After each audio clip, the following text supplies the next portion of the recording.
What is up? What is up? I've gotten so tanning to put extra light so you can see me.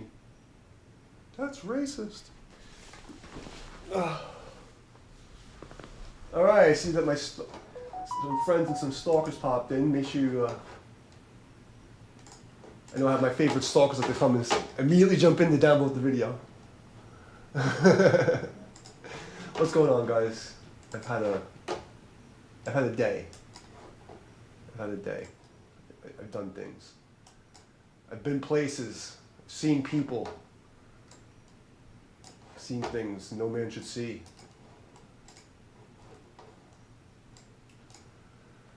Oh God.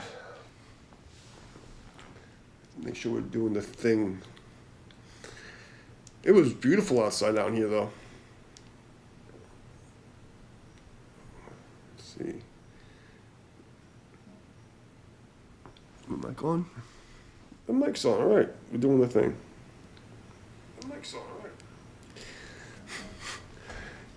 Yeah, every stream, get a couple of people jump in and then just download the video and leave. I give them credit for the dedication though. I will drink to the dedication.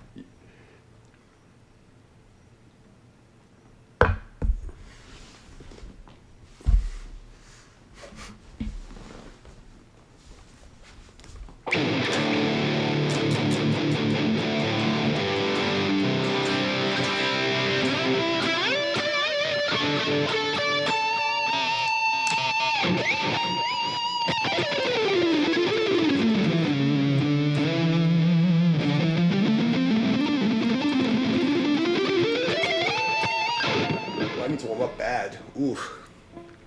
I'm riding a motorcycle all day, so my hands are a little crampy. Had to go do things and be productive members of societies. Gotta do stretches. Oh man.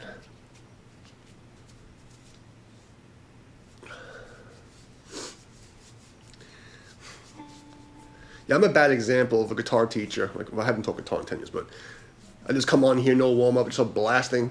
Just starts blasting. It's not what you're supposed to do, guys.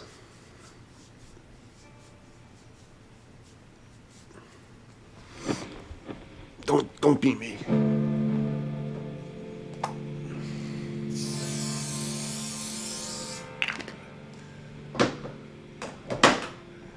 So anyway, it was like 80-something degrees.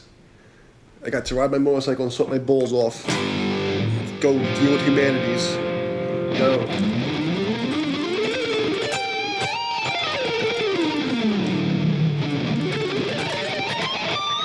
Oh boy, we need to warm up. Should we warm up some grindcore? That's where we left off last night.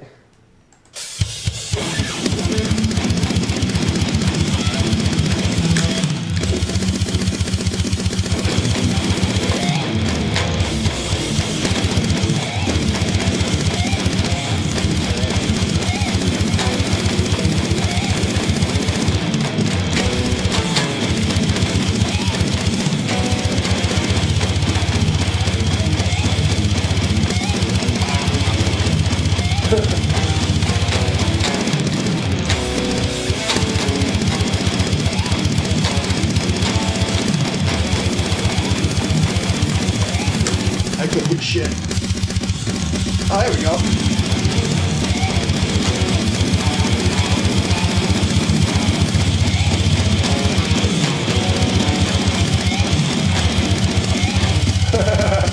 Okay, that's disgusting. I like it. Alright, I know. Let's go find some jam tracks. Hold on. Don't freak out on me. Let's find some happy-go-lucky jam tracks. Where do we start? Okay. What is this? I don't want to start too fast. I need to warm up. Oh yeah, okay. I like how we got. What's up, Papa? What's up, buddy? At least the cat came to say hi. All right, let's warm up. Let's warm up our insides and warm up our outsides.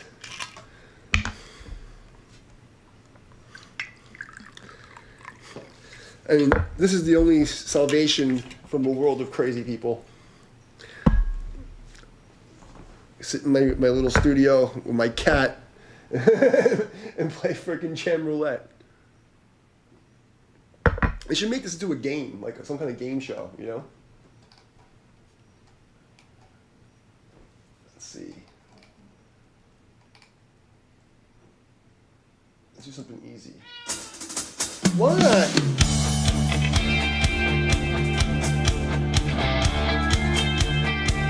You want me to pick you up? Okay, I guess we're gonna sit opposite high. Come on. Come up.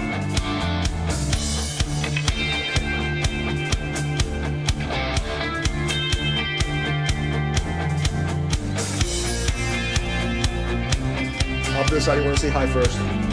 Hi. Up, you gotta let me brush your hair, bro. This is not okay. You're gonna lose all this hair. It's gotta go. He's not gonna let you.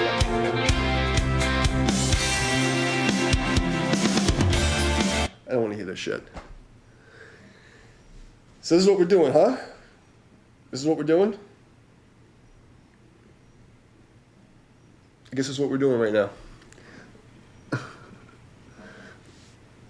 We had like 10, 15 people pop in and heard me playing grindcore to start off, and they said, fuck this. How you doing, Jose? So we're having an intermission here. The cat wants to say hi, and there's really not much I can do about it.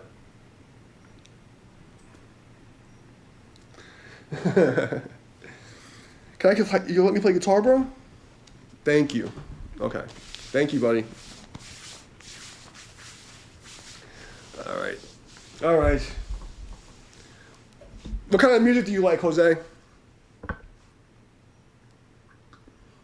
I'm trying to figure out where to start tonight. That's what you love.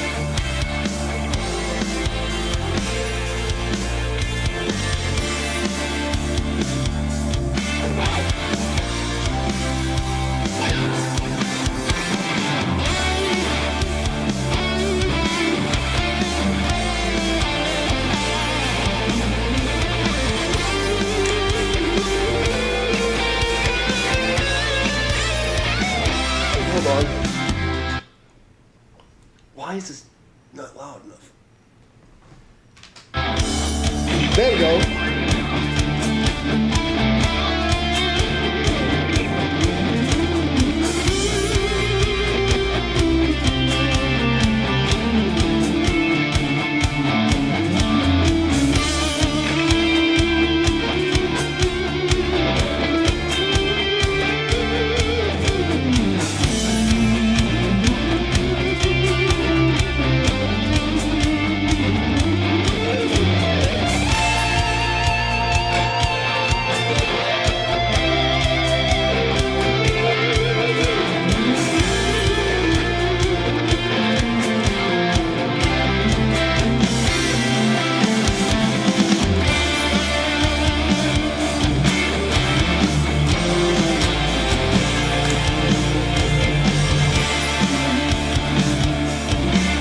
Almost a little too much now.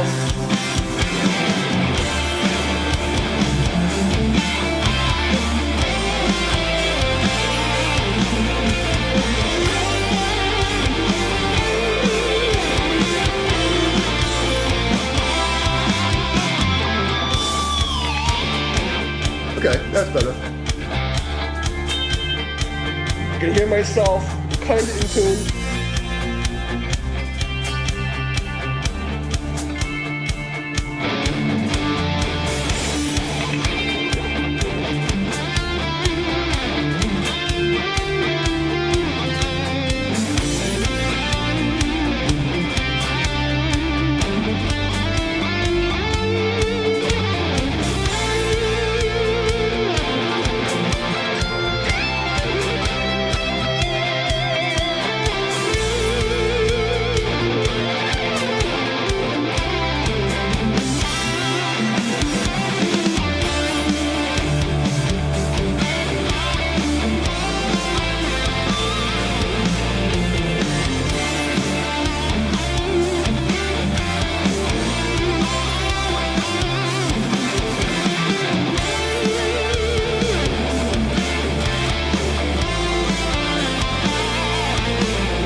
warmed up.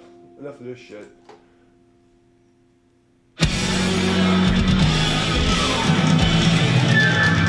Major? Oh god, this fucking...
I'm almost warmed up. Being outside in the sun today cooked my fucking brains. I'm sore like a bitch from working out, so I'm gonna need a little extra time to warm up today.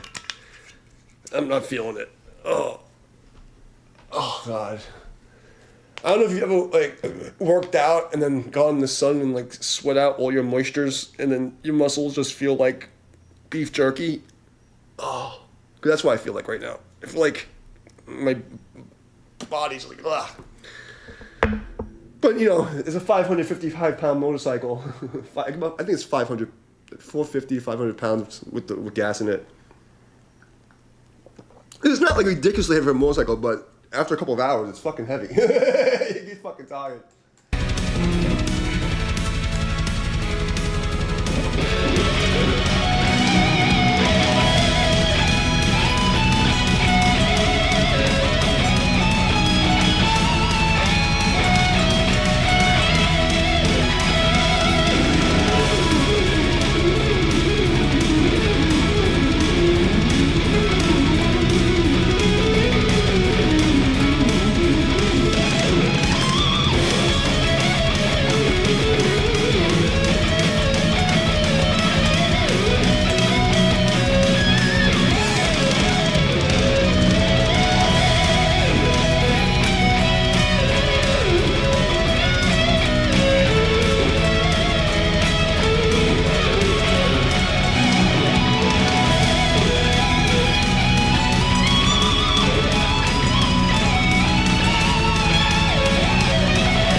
good enough. Yeah, I need to pop it out of tune.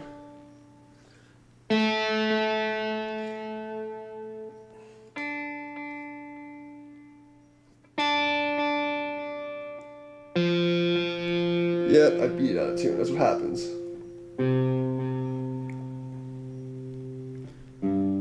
And the problem is I always keep pushing in my ear higher and higher, and then next thing you know, I'm not even the same fucking finger anymore. So I start looking down. I'm like not in the right place, but I'm like, there we go.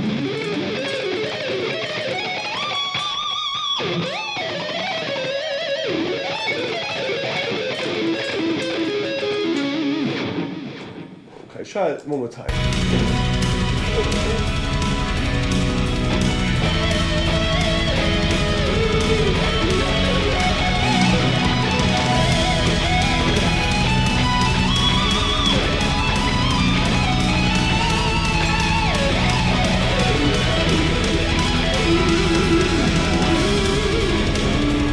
Yeah, it's much better.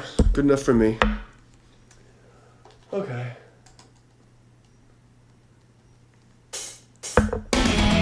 Slow to warm up today. Phrygian Dominic. The fuck is that?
kind of warming up.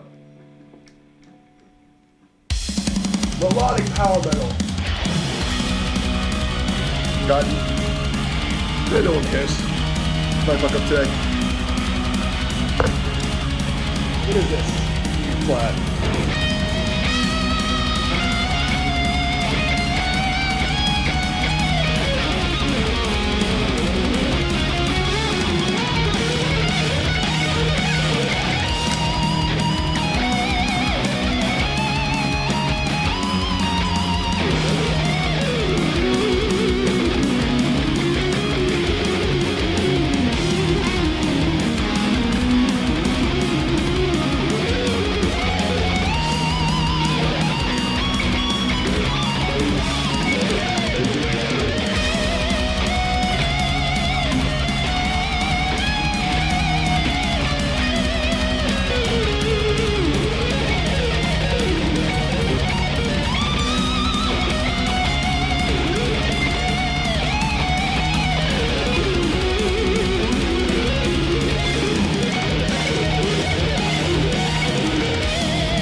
Yeah, it's jam roulette, bro. I don't get to pick what jam roulette spits out.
see what Jam Roulette gives us next. How you been, bro? Nice to see you. Oh, how's this for tempo? Is this a nice slow tempo? If you find a jam track you want me to play to, post the link. I'm fucking searching. I'm suffering. How am I doing? I'm sore because I just started training again. Because I started this, I was training, I was trying to show my progress, and then I got sick and pulled a muscle, so I had to take a month off. And now I'm training again, and then I had to go fucking catch up on government shit today. So I was running around my motorcycle in 80-degree weather, and now I'm I got a haircut, but I'm fucking sore. I am sore, man. Like, it's been a slow warm up. That's how I'm feeling. It's a slow warm up.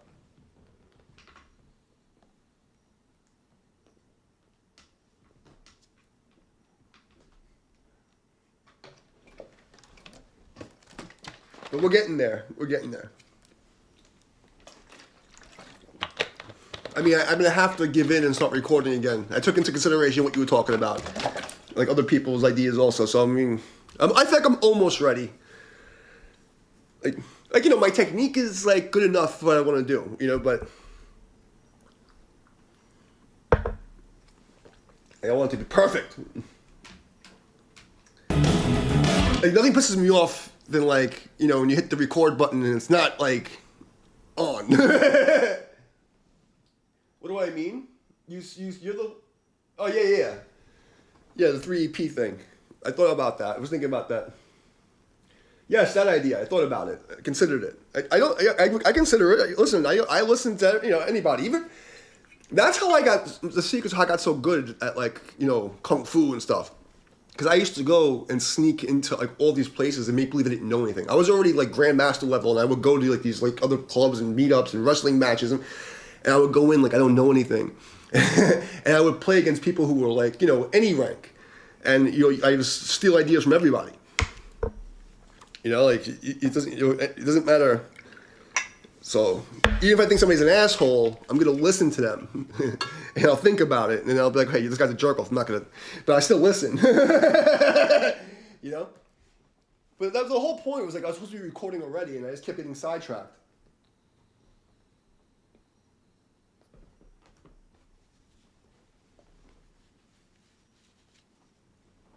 I don't want to pick my nose on camera. So, Anyways, what is this shit? Yngwie Malmsteen, problem was that, well, I don't, it doesn't matter. My point is, I listen to everybody, even if I think they're idiots. I didn't listen to the fucking weirdo alt-left fucking communist people, I listen to everybody. Just because I think you're 90% of fucking retards, you have some good ideas. You know what I mean? I listen to everybody and give them the consideration.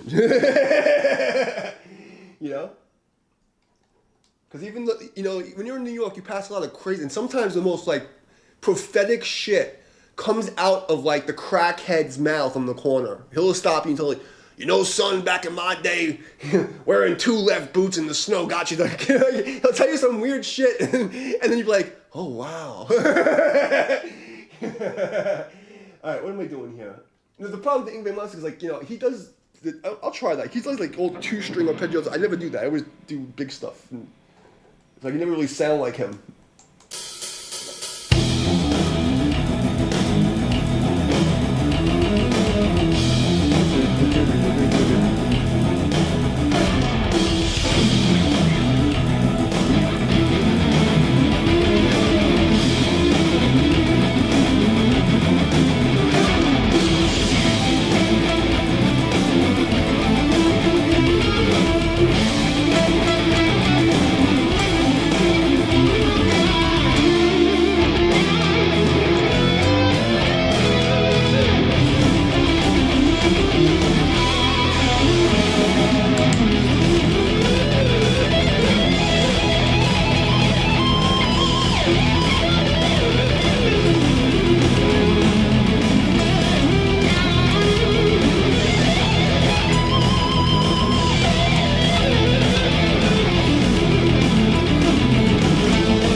I feel so good.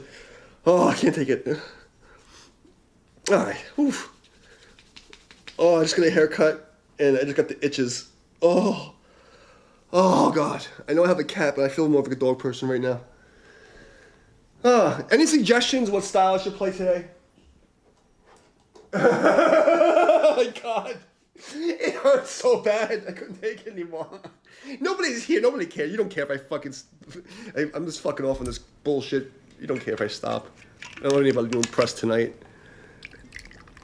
It's just exercise. Check link. There's no link.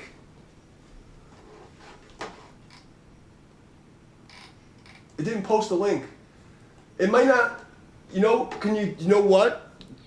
Don't put HTTP, whatever the fuck. Just put the slashes or the dots. Yeah. Because it might block you. Copy. And then I go to here, youtube.com, watch.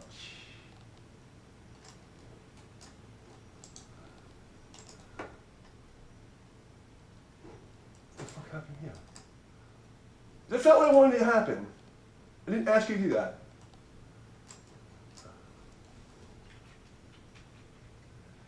Okay, that should work. What's this? D minor.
That was a weird ending, but that was cool. I got to fucking play the same theme. I got to play the same theme in like 15 different directions. That was a good one. All right, you're not a scumbag. You actually sent a decent track. It wasn't bad.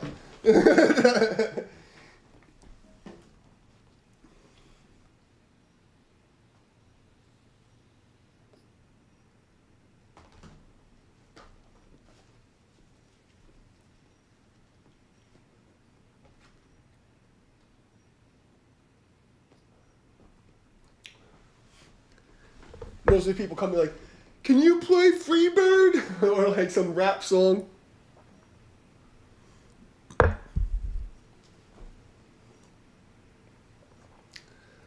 I mean, honestly, like, what are you doing? I have 2 stacks I haven't used in 15 years. Truthfully, you know, honestly, get yourself a line. What kind of pedal do you have? That's the key. You know what I mean? Like, get yourself a line 6 stomp, and you're fucking golden. You know what I mean? Because you play through any amp with a clean channel, it's gonna sound amazing. Yeah, but it's not the amp; it's the pedal. It's what are you pedaling through? You know, like I've been a line 6 bitch for 26 years. Yeah. You know what I mean? Zoom is actually okay. Oh, well, I mean, that works. I mean, listen, like when you're doing amp modeling shit, it doesn't matter anymore because it's all fake. I like the line 6 because even though they're using the amp, it still kind of sounds decent. I don't like the new amp modeler sounds. It's too digitally sounding. It bothers my ears, but they actually have some really good Chinese shit that's coming out, like that's been like real fucking cheap. That's like neural DSP level, but just has a shitty interface. But I say line 6 is like it's well, I'm happy with it. And the thing about the line 6, they have the best delays.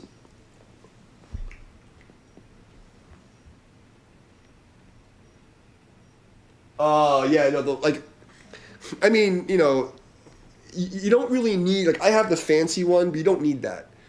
You know what I mean? Like, you get like the stomp, like, the one behind the helix, and you're fine. You're not gonna, if you're just doing shit in your bedroom, you can record with that, no one's gonna know the fucking difference. No one knows the difference.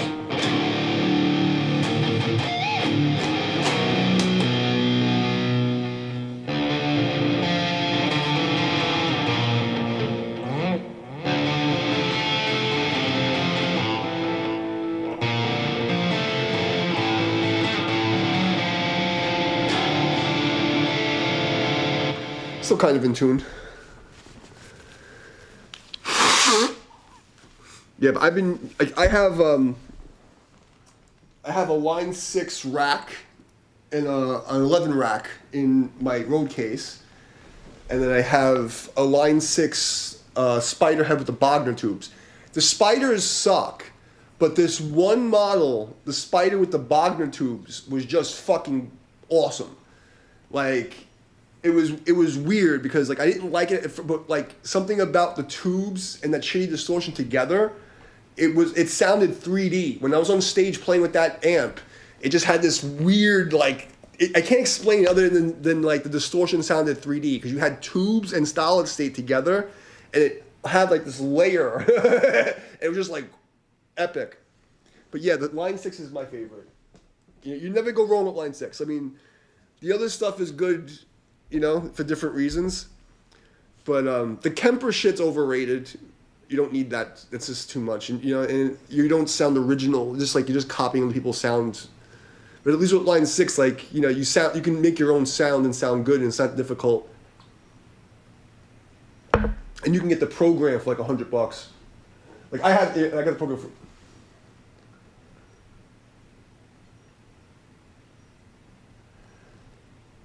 digital receiver. You mean like wireless? No, don't do that. I'm not saying don't get an amp without effects. What I'm telling you is you'll be much better off if you get yourself a really good pedal board, like on Line 6 or something like that, and then worry about the amp. Because this way, look, if you want to go play with your friends, you just pack your fucking pedal board and you play it on any amp. When you have everything on the amp, you're stuck. You're better off not having a fucking amp and just having headphones and a fucking pedal board. You'll be much better off. Because at least if you had to go play somewhere or you want to meet some friends, is that you at least have a chance of... You get stuck with the fucking box amp with everything stuck there, and then on top of it, if the one thing goes, everything goes. Don't do that. It's a bad idea. I would definitely recommend... If you have the money, I'd say get a Helix. You know, save the money and buy a Helix. Because now the Helix Stadium's coming out. So the old Helix is probably going to be cheap. And... You won't need another fucking pedal board for 10 years. Like it has everything you're ever gonna fucking need. Like that's what I would say. If you really like playing guitar, you like playing all kinds of music, get a Helix, because it just you can do anything with it. You know, it's like, and the amp modeling it's good enough. You don't have to have the neural DSP fucking. It's bullshit. I've never heard anyone hear me play and say, "Oh, you don't have the Hemper sound." Like.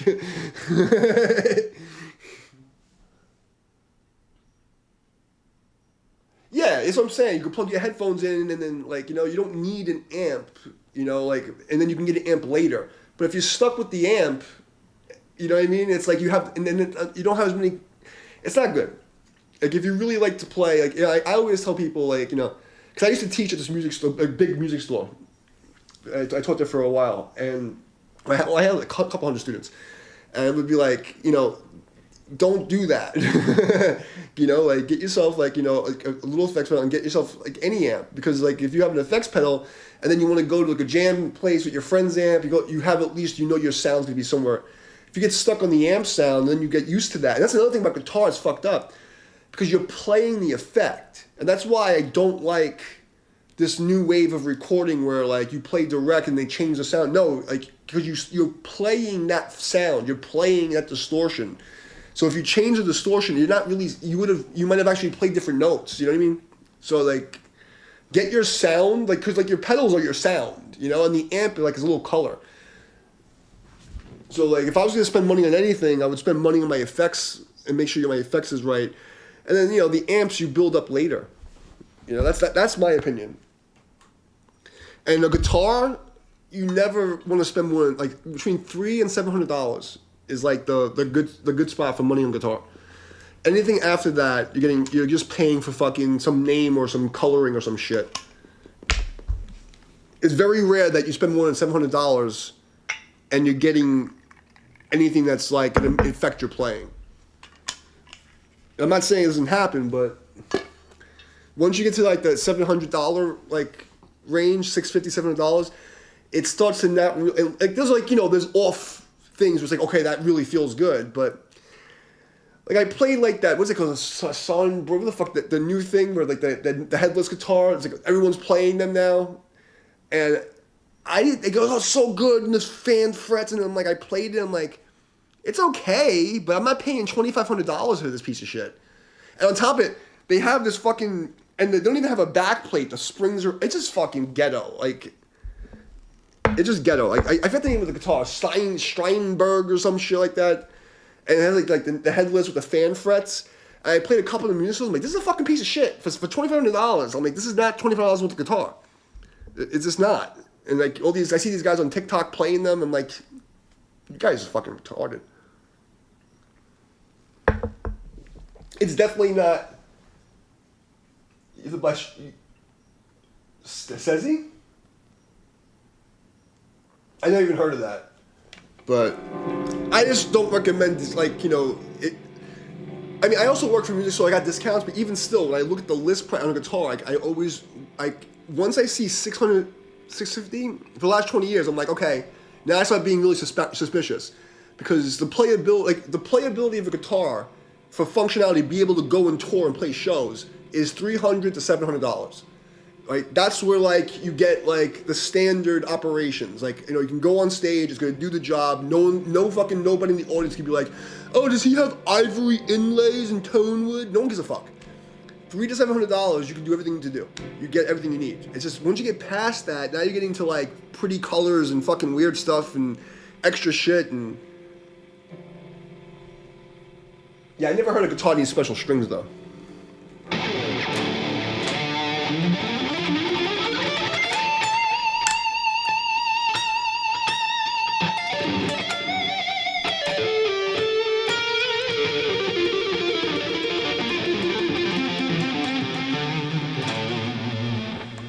It's called Yes! Yes! Gem. Oh my god. I remember that. Oh my god. How old are you? Do you even know that? Oh my god. Yeah, that was a thing. I never watched it. Like, I didn't watch TV much as a kid. In 1993, I stopped watching TV altogether. I read some conspiracy. I was like a little kid. I was reading conspiracy shit, and I'm like, oh, I don't want to get brainwashed, so I stopped watching television. Yeah, and that's what I'm saying. That's about the right price. I mean, I paid.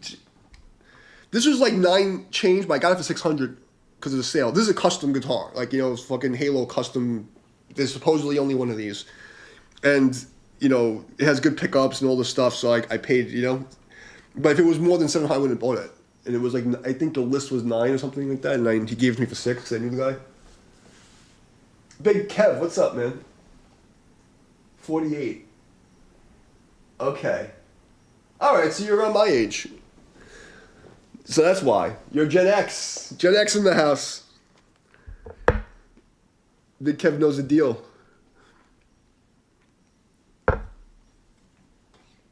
What kind of music do you listen to? Like, what's your thing?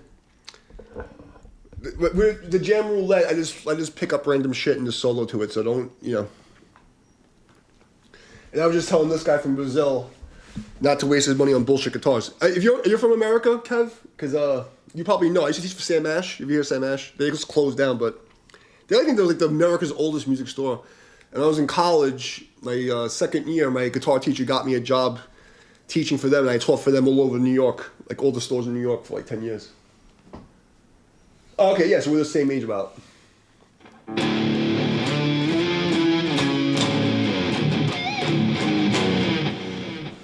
What's this? Epic C minor. Just jamming, nothing crazy, so.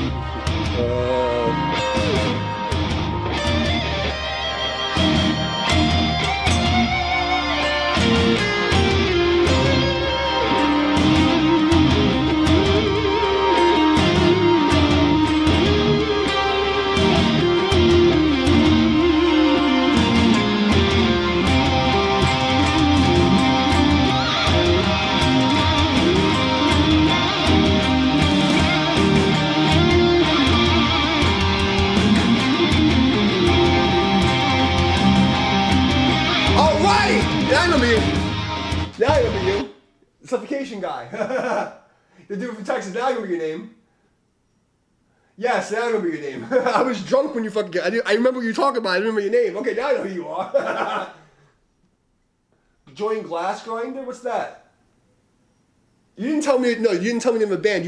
You told me you were gonna come to North Carolina and start a band with me. You didn't tell me the name of any band. I wasn't that drunk. I was drunk. Wasn't that drunk.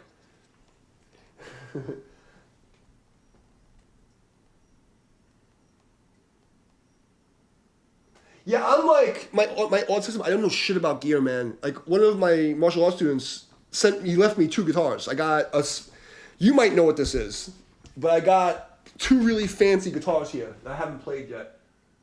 Steel frets, steel frets and a bone nut, I know what that is. You know, maple, basswood, this and that, I don't fucking know shit about that.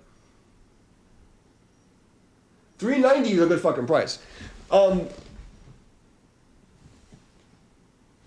You might know what this is, Kev. Like, you know, like, I have an SG Studio, and I have this.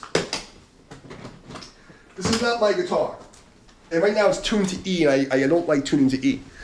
But this is a special Fender Stratocaster, and super special, made in USA, and it has humbucker special humbucker things, and it's special. I don't know why it's special because I don't know shit about guitars, but it's special. It's supposed to be really fancy, you know? And yeah, the mini humbuckers. That's it. Yeah, the mini humbuckers. That's what they call it. And the Seymour Duncan. It sounds pretty good, you know. But I don't know anything about that.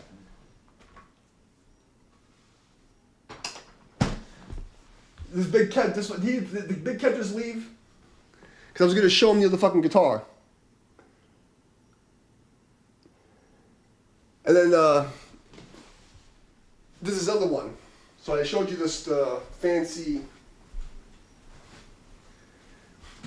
And this is supposed to be another rare, special guitar. My student, he has like 30 guitars. He collects like these fancy guitars. And he lent me this one. I was going to record something with it, but I haven't got around to it yet. How do you open this fucking thing? Oh, God. Is it locked? Tell me this motherfucker... He put the combination in, I couldn't even open it. Okay, there's another thing over here somewhere, right? Okay. So here, it's a special Gibson guitar. I don't know why it's special, but he told me it's really special, and it's pretty. But it's an SG Studio.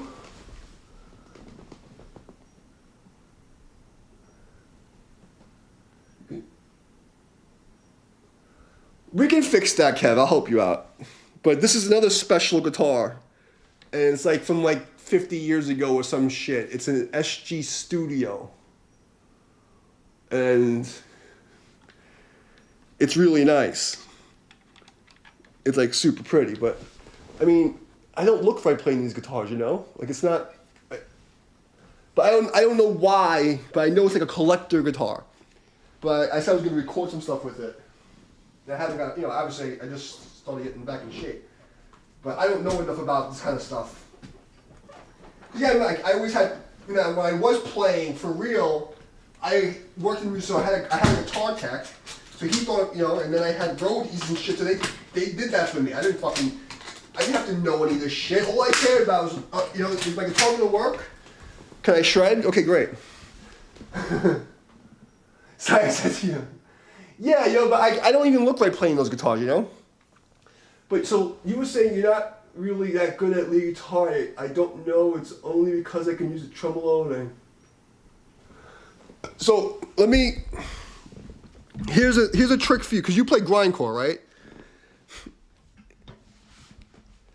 So what I usually teach is fragments, okay? All you need, because like if you're just playing grindcore shit, all you need to know is a fragment in a 2-string place. So if you can play like harmonic minor, that's all you need, because you just do it 3 octaves. That's it. You do not need any more than that, because what people misunderstand is that music is 1 octave. If you know 1 octave, that's it. Like, you literally can play everything you want.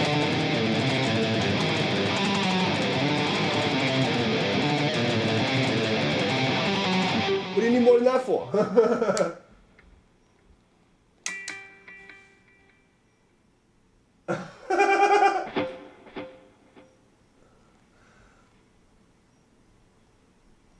I'd love to run a single coil humbucker as my only pickup. It does sound pretty good. I have to admit that single coil humbucker sounds pretty good. Oh, from Glass Grind? So that's actual band? Yeah, man, I'm fucking playing Glass Grind down. I'd much rather play drums, to be honest. I'd much rather play drums in a grindcore band. Like, that's my happy place, bro. Like, that's my happy place. You want to see me like use my shit? Get me fucking playing drums in grindcore. Oh my god, you want to see some crazy shit? I don't know if you can see on the stream. I'm gonna show you. Hold on. I'll wait for him to come back. I'm gonna load it up. I don't know if he's still here, but I'm gonna show you some shit. Hold on a second. Here's a video of me playing drums 20 years ago in a grindcore death metal, weird death grind, what the fuck it is. 20, like, at least 20 years ago. Are you gonna go? Alright, buddy. Make sure you get yourself a line 6 and make sure you do some waka wakas. Alright, man. Have a good night. And what do you say in Brazil? Zablau? And they have the fucking Elmo? Zablau? Zablau. Take care, bro. Zablau. Isn't that like a meme? Hold on. Isn't it like... Isn't that like a Brazilian meme with Elmo? That was a meme like 10 years ago. I know that. Like it was a Brazilian thing on my gaming channel. All the Brazilians used to watch me. They used to be screaming, "Zablau!" Take care, bro.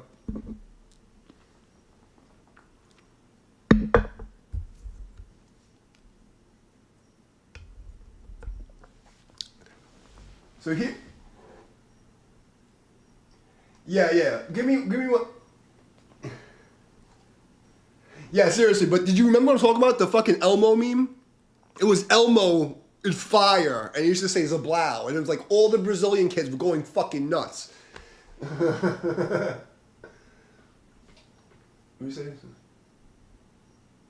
Alright, but you have a good night, man. What was Kevin saying? Kev? Like, we're getting more into metalcore. Oh, metalcore is fucking easy. I kind of like, and I'm not saying this to be a dick, I literally invented it. I invented metalcore. Not on purpose. My guitar students who were in my band, I had my wrist broken around 2002 or 3. And my students and some people in my band, because I couldn't play, they made another band called, I'm not going to tell the name because fuck those guys. But I just know that they went to California and they were playing with this guy Bumblefoot. Like they were all hanging around him, and then they went to California, and they were showing like my theory, and all of a sudden, within 5 years, all these other bands came after them, and like so, I inadvertently started metalcore and emo on accident. Wasn't my fault. I didn't mean to do it, but on my fucking word, this is literally what happened. Because no one was playing the third harmonies and all that shit before me. Like, I was doing that shit in Brooklyn from 96, 7 on. And then my students, like 2 bands, wound up in California and traveling around. And little by little, people started, like, following them. And then the whole fucking thing. So, yeah. So, anyway.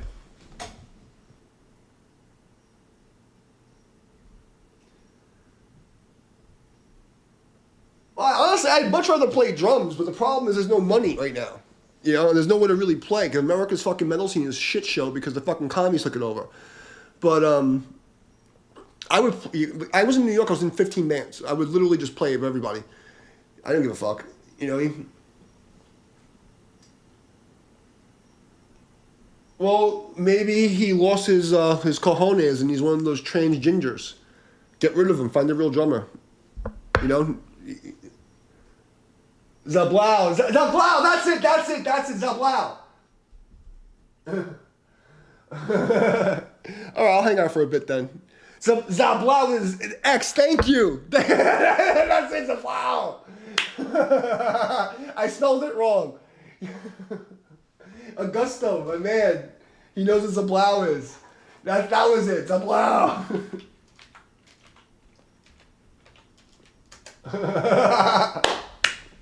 He knows what I'm talking about. Thank you. On my gaming channel, I had before we got the canceled thing in the apocalypse, I used to get hundreds of people watching me. And I had a whole slew of fucking Brazilian guys watching me fucking play Counter-Strike. And they always used to come in screaming, Zablau! Zablau! Okay, bro, have a good night. Now I can go to sleep happy. You know what Zablau is. I'm not just a retard.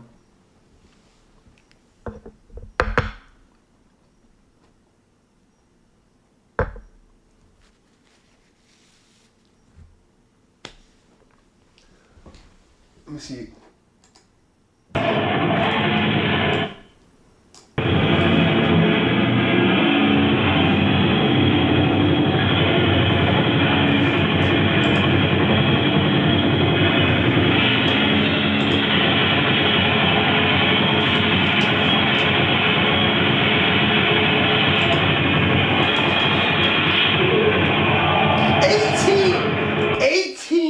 Ago.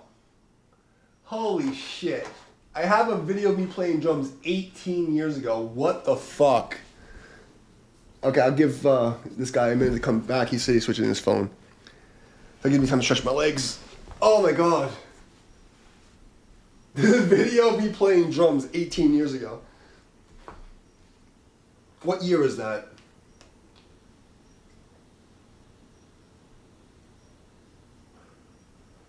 So it's probably like 19 years ago if the video is 18 years old.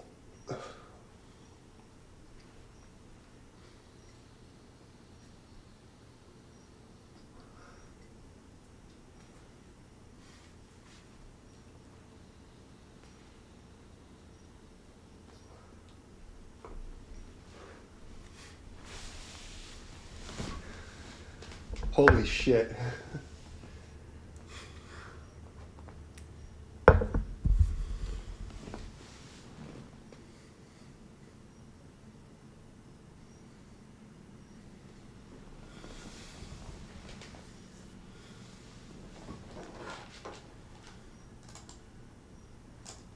Kevin, you getting back on your other phone yet?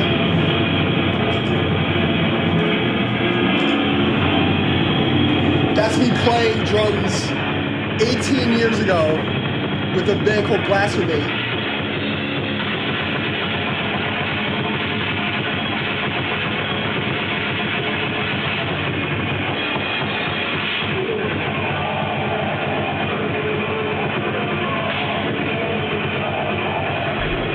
No triggers, no nothing, just fucking rocking balls.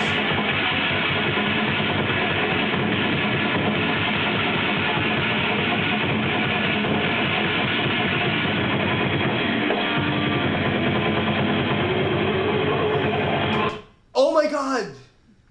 So, I was actually auditioning to play drums for The Great Cat. That's what this was.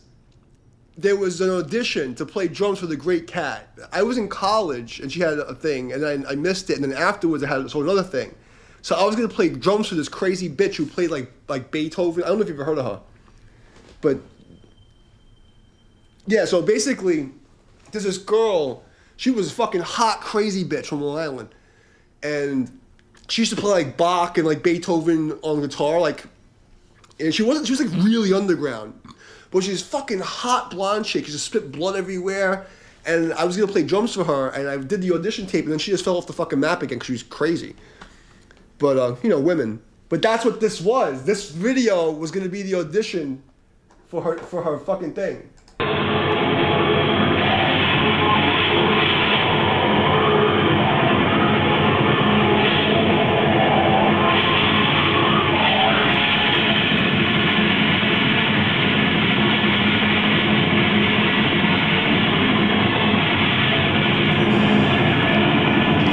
And you have a phone in each hand, and it's showing I only have one viewer. And this is what I'm talking about the blacklisting shadow ban shit. Like, this is bullshit. 15 years already since I fucking covered the Antifa protest on my gaming channel. I've been fucking with my views.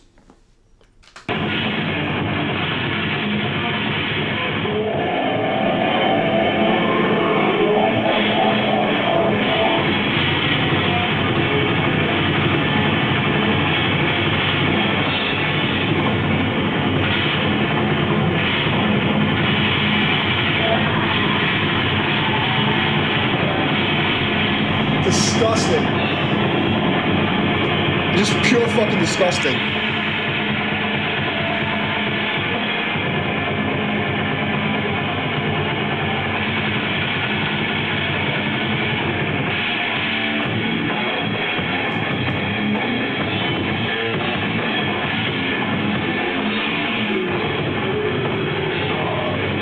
I didn't even know how to do double strokes back then. I was just running my ass off.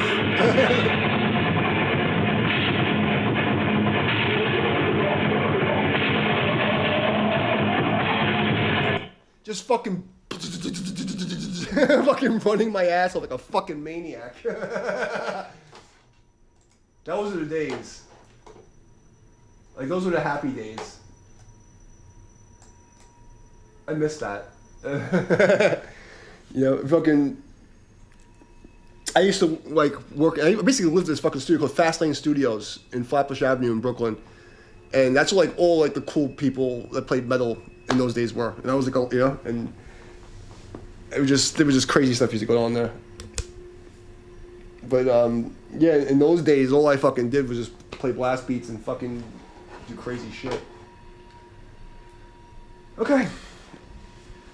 That actually made me happy.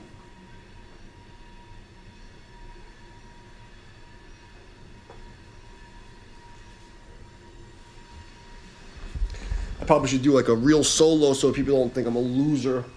What is this shit?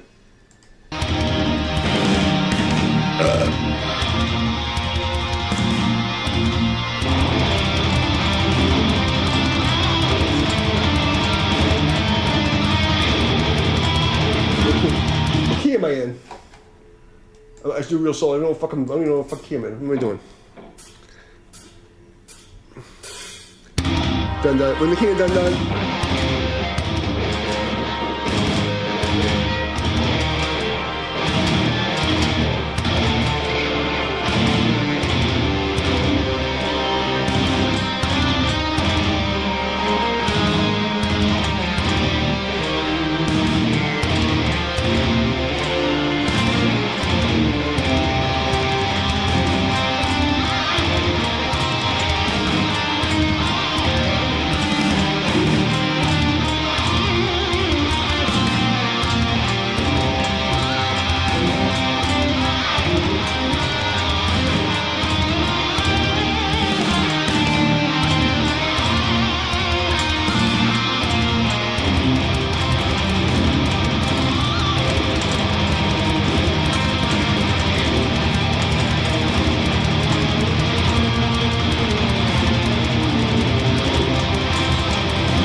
Oh, okay, you got two phones?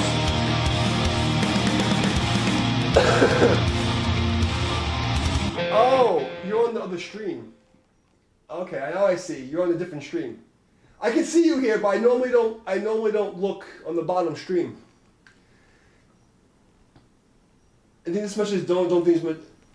They're going through. It's just that the bottom chat over here, I just keep it on, so because if you see the description, it tells you to go to the other one. Because when I'm playing, I can't really see that chat because my headstock goes there. Yeah, it's fine. You know, it's just that when I look at the stream, the headstock is like right in front of there, so I only keep this open so people come in and I can see them. But there's a 2-minute fucking. I literally have the setting for ultra low latency, and that's what I'm saying. Like, you know, I've been attacked by the government, the corporations, by the fucking BLMs, the Antifa. This one metal band that I was playing with in North Carolina, I was doing a session gig. The guitar player was scared to play with me because the Antifa circles had me on some list. Okay, like I'm getting fucking attacked by everybody. You know, for fucking, you know, it's so crazy. Because I'm not a fucking political purist, fucking cuck. Satan doesn't want me, you know. Heaven doesn't want me, hell's afraid I'll take over. You know what I mean? The commies don't want me because I make too much sense. You know, the Christians don't want me because they play black metal.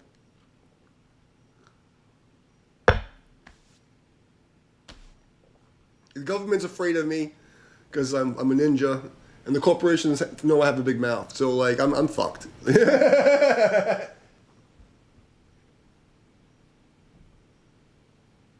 No doubt, no doubt. But yeah.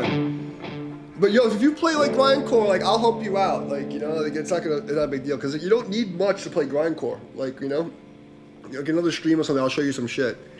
Because like when you're doing metalcore, like all you need to know is that if you can figure out the half steps, so you do like oh my god, you're good. That's the whole step. This is really stupid. Are you trying to do E minor?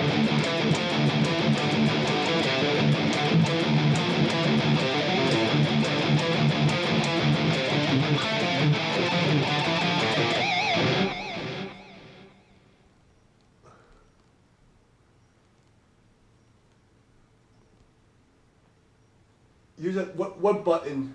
Which button do you mean? The commie button? The Tifas? The trans Tifa?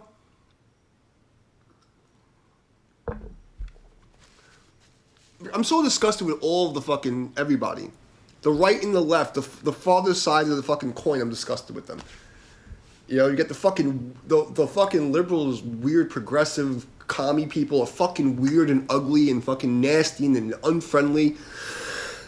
You get the fucking weirdo fundamentalist Christians who are confused.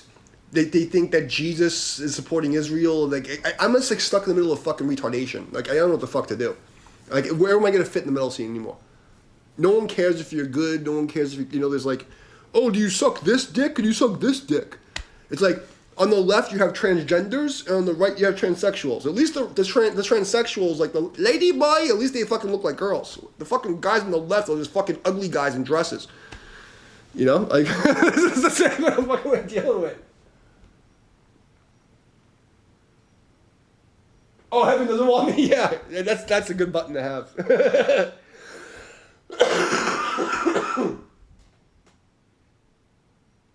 Yeah, the battle jackets. Yeah, the battle vests. Those are the days. Yeah, no, but like it's true. The fucking major scale bothers me. Like it always bothered me. Like I started like my tism. Like I started listening to the reason I got into music. I was like 4 years old, and I went to my aunt's house in New Jersey. And, because I was the only kid, there was nobody to hang out with. So they'd leave me in the parlor, living room area. And she was like a wealthy aunt. She, they had money. So when I would go for the holidays, there'd be no one to hang out with. So I would sit there on the record player and I would play fucking Beethoven's Fifth for like 5 hours. Like 5 fucking hours. Dun dun dun dun! Dun dun dun dun! Over, and I would take the record, put it back. Take the record, put it back. Just like full retard. Just like, gotta go to Walmart. Jeopardy's on. You gotta go to Walmart. Full Rain Man. Just listening to fucking Beethoven Fifth over and over again.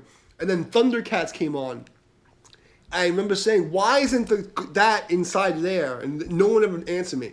And then in the 90s, when Gargoyles came out, the Gargoyles theme song came out. And like, I've never liked happy music. And like, my family's Hispanic, from Puerto Rico. So like, they listen to Spanish, when I was a kid.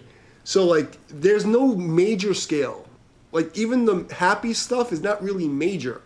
So like when I hear major scales, it's just like nursery rhyme sounds. It's fucking horrible. Lady boy. Cause it's true. I mean, like that's the difference. Cause like I remember on TikTok recently, they're trying to make it like, oh my god, like there's some weird groyper gay people in the right. I'm like, there's gay people everywhere. Like 20-30%. God made gay people to fucking keep the population down. So there's gay people everywhere. The difference is the moderates in the right. You have like normal gay people that don't fucking think there's 72 genders and like if and they're transsexuals that look like you get if you go to fucking Thailand, there's some of these fucking tranny fucking like lady boy, like you won't know until they pull their dick out. Like, you gotta give them credit, like they're really fucking for the life. And then you go to the right and they say, There's like this fucking ugly dudes in a beard and they're fat and they're scary. It's ma'am! It's ma'am! I'm a woman! It's like, holy shit. That's why I can't do it. Like I can't be friends with them. You know, I just can't. They're too crazy. You know, they've gone too far for me. Like, I want to know how you have 2 phones in your hand. I have my extra account watching. I only have 1 viewer right now. I'm talking to 3 of us. Okay? That's how fucked up my blacklist is.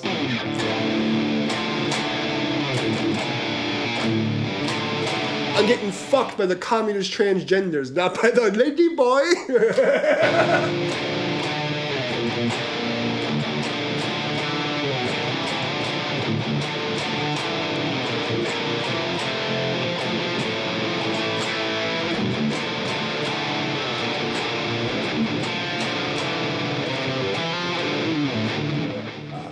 Oh God.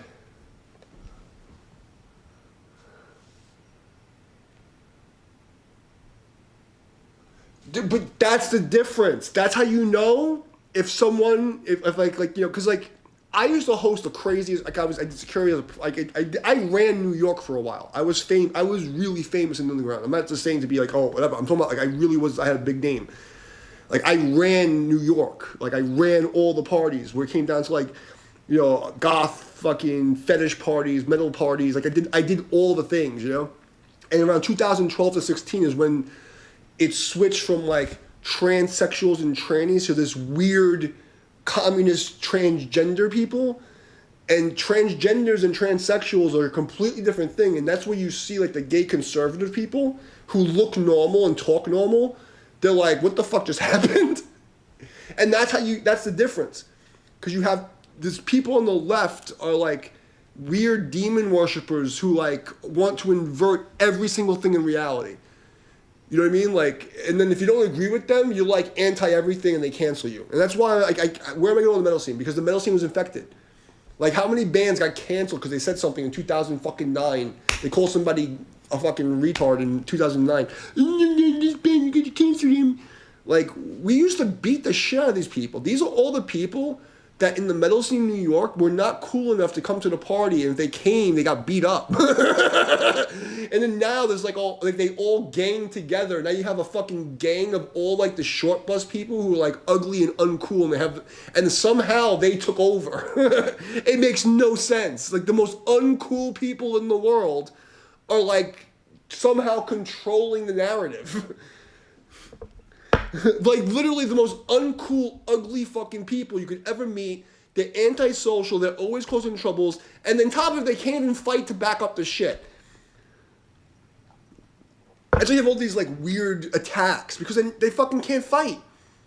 Like in our day, because you're my generation, fucking metal scene was full of real skinheads. They talk about white supremacists. I gotta fight skinheads. Like, the punk scene was full of actual skinhead Nazis, and they were like fucking Diesel with fucking mohawks, and we had to fight them. Like, these guys are talking about white supremacists. I think they don't exist anymore. Now you have all these fucking weirdos who can't fight, and now they're fucking like hitting people with shit and throwing fucking piss at people and shooting people. Like, we used to go to the streets and brawl. Like, you know, like, I can't deal with it. I just can't deal with it.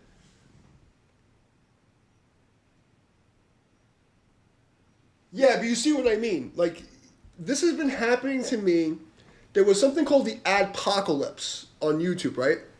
And there's two things there was 2 markers in my fall. Like, you know, it was once I covered the first Antifa protest where Alex Jones was in the New York Times.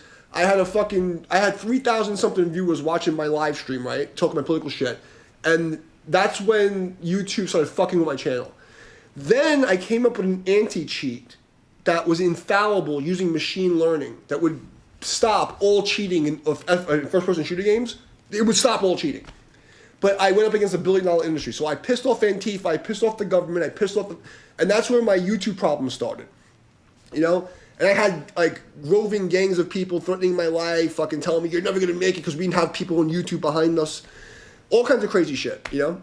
And then during the lockdown, I had a live show on Facebook, And it's just I'm on every FBI. You fucking any alphabet letter fucking people know who I am. The fucking governments, the fucking corporations, they all fucking hate my guts. And this shit's about to come to an end. And I predicted the future many times. I'm a ninja, a psychic fucking ninja, just trained to be a fucking warrior monk. And I say this as jest, but you'll see it on my stream. I've actually predicted the future 500 times. And I said that this is when it's going to all fall apart with the censorship shit. It's going to be during Trump's fucking first year, right through February.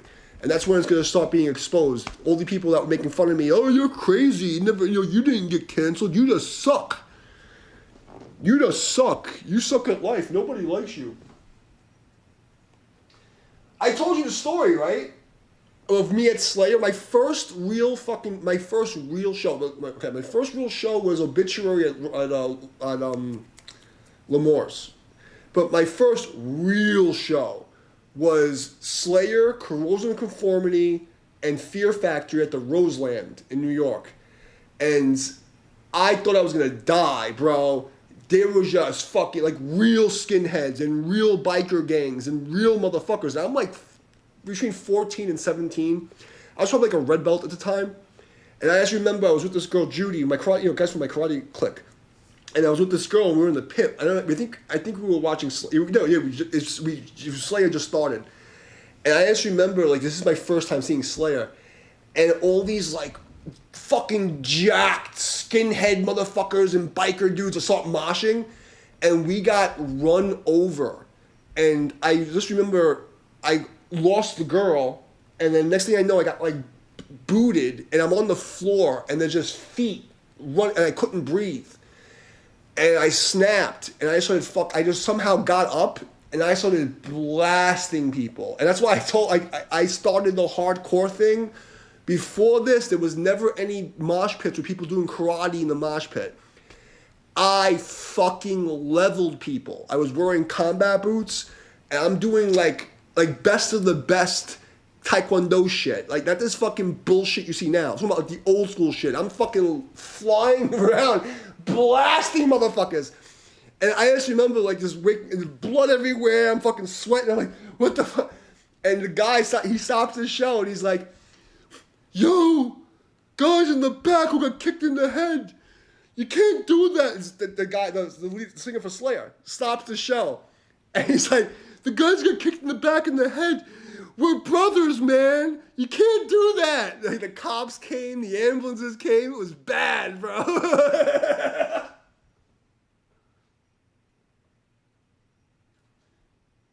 All right, man.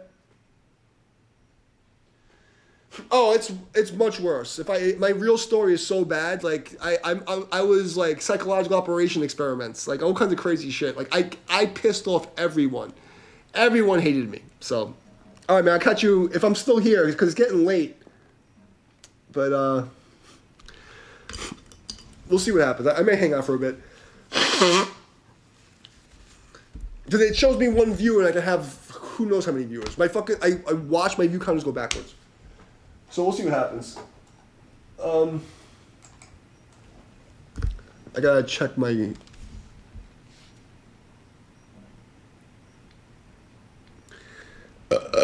I'll hang out for a bit. Why not?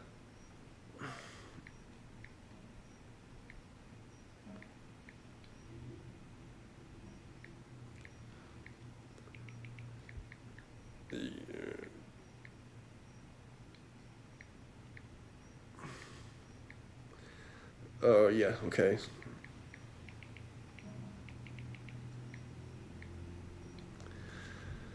My lady friend, not lady boy, my lady friend. We'll call lady friend. Lady boy.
right, bro. See you in a bit.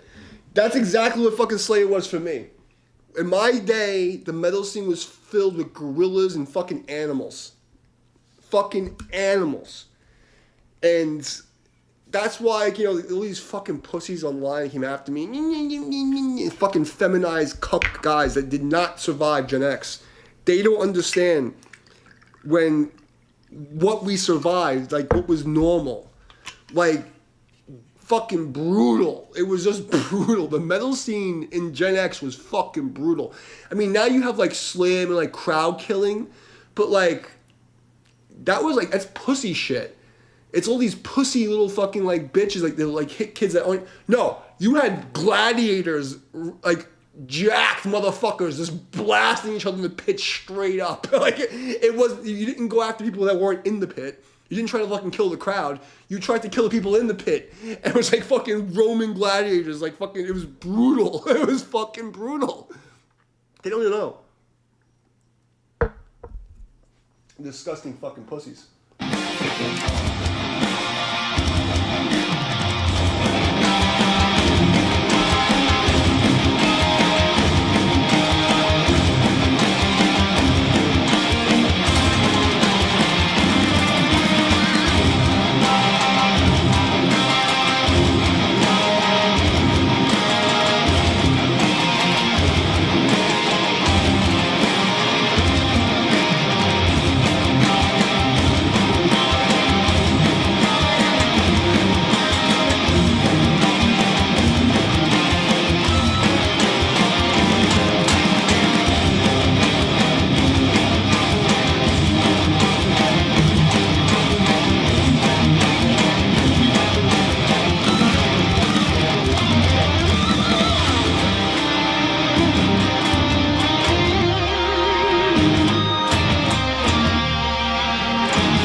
What?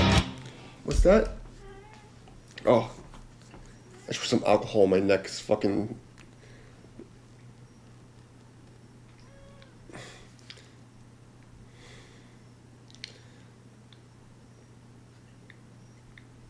You're making me horny, baby.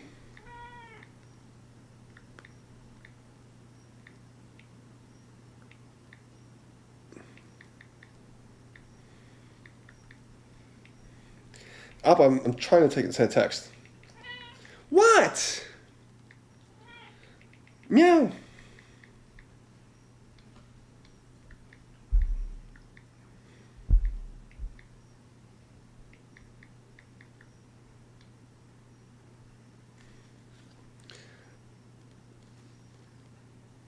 Sorry about that. There's nobody here. I'm fucking sorry about. Or maybe there's 50 people here because they don't fucking show the viewers because YouTube wants to keep me suppressed. It's okay. What's up, Appa? What's up? You see I have a guitar in my lap, right? You see this thing? That means you can't come in my lap. Yeah, I know. It sucks, doesn't it?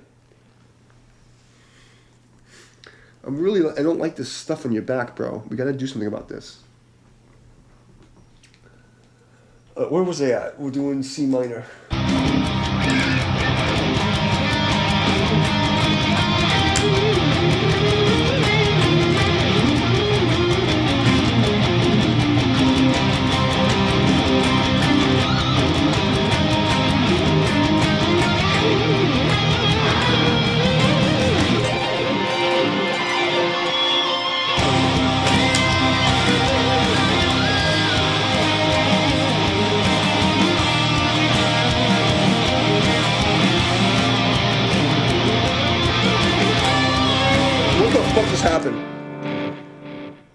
I just heard this pounding sound on my guitar.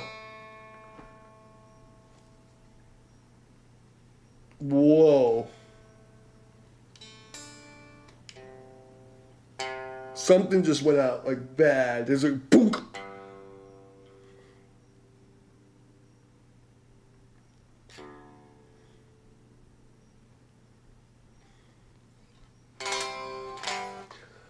Oh, jeez. Let's try it again.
Enough. I don't want to play this for fucking 12 minutes. But I played the chord, so I'm happy. Alright, so what else we got? Oh, that's the thing you fucking sent me. What's that? Okay. That's one of my girlfriends calling me. She's like, "You're so sexy!" My girlfriend. The fuck is this? YouTube's broken. Like, I just broke it. What's this? Did I lose my internet? What the fuck's going on?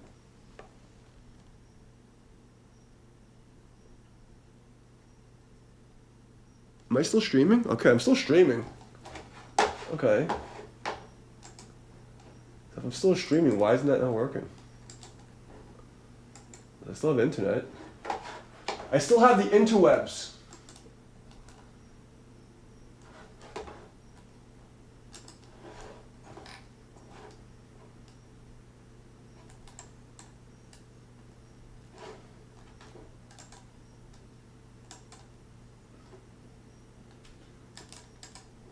Fucking...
no one's here, right? So I can fuck off.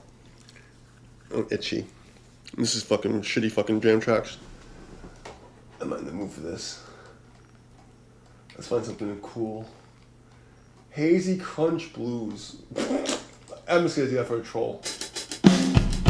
What we got?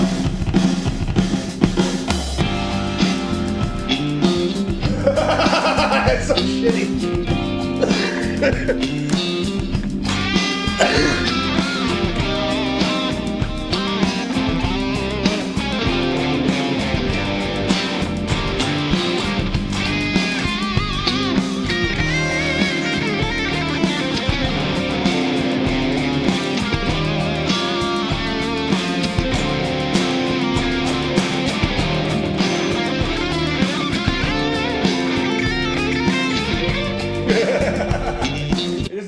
We gotta just throw it in there once in a while. Funk Fusion. Tender Calm Backing. Fighting Back Guitar Ballad. Try that one. Who's this? I was ready? Okay. Nobody's here, no one's chatting, so I'm gonna take a break and call one of my baby girls. Sexy biatch. Tell me to go to tonight. I'll be right back.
Okay, I'm back.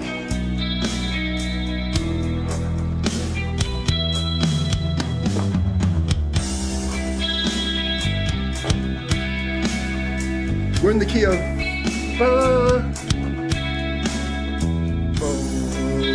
the key of no.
of you're gonna hear boom. Okay, fine, cool.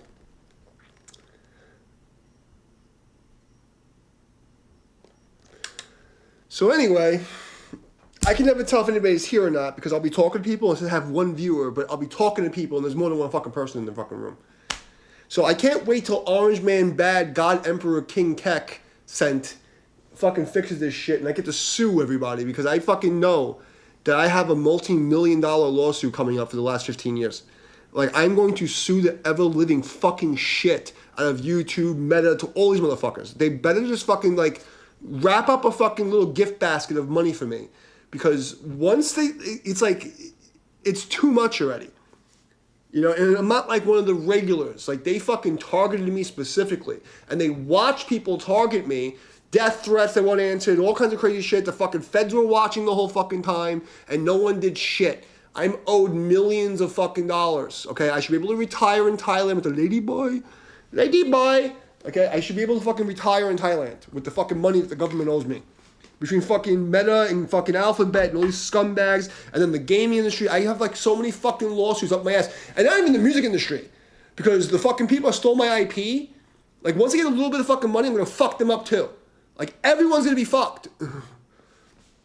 Everyone's gonna get fucked. I have a fucking huge 9-inch fucking porn cock. I'm gonna fuck them. I'm literally gonna fuck them with no lube.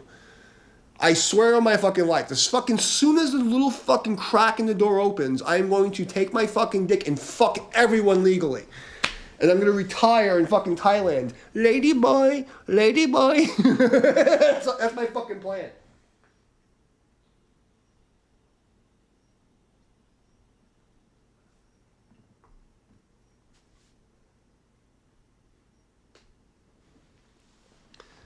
Because, like, you know, one of the real points of this is, like, come on. Even me playing drunk and shitty, I'm still better than 99.99% of the fucking guys that are playing on YouTube right now. And I play like shit. I'm still doing better than most of them. And you're telling me I can't hold more than one fucking viewer? While I'm talking to more than one person? This is the biggest scam, the viewer count. I've been saying this for the longest time. Until this third-party arbitration of fucking viewer counts, everyone's getting fucking robbed. I talked to this fucking music attorney bitch. I did her fucking contest. They're fucking like acting like they don't fucking see me. And they're not realizing the biggest fucking thing that you'd be suing over is who is counting the fucking numbers? I have proof. I've been saying this for years. I watch my view counters go fucking backwards. Somebody else gonna catch on. This is a multi-billion-dollar fucking lawsuit we're talking about. It's like market manipulation to the fucking umpteenth degree. It's ridiculous. It's ridiculous. It's like so blatant. It's not just censorship. It's like the censorship, whatever. You can have an excuse. Because I even like will concede to that. You can have an excuse. Political this, blah, blah, blah. You have an excuse. But this is fucking market manipulation. You know, it's ridiculous. What YouTube is doing is fucking market manipulation, straight up. I saw you somebody text on the phone, I can see. Hold on, some deep shit here. My fiance, I forgot, was she?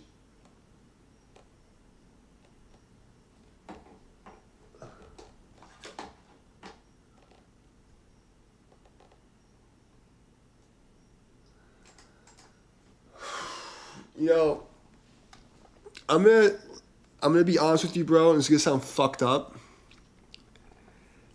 I stayed with the girl who had some issues. And I'm gonna tell you something. You really should just, like, it's better to be alone. And I know it's fucked up. And when I was with this girl and everyone told me leave her, and I wouldn't do it because of my honor, I'm telling you, when it goes down to that level, run. It sounds fucked up. Run. No one's going to be big brother and tell you. But the system will not protect you. No one's going to pat you on the back for being a hero. And women in the Western world are fickle. And you are putting your life at jeopardy. I was that guy, and it almost destroyed me twice. Don't be that guy.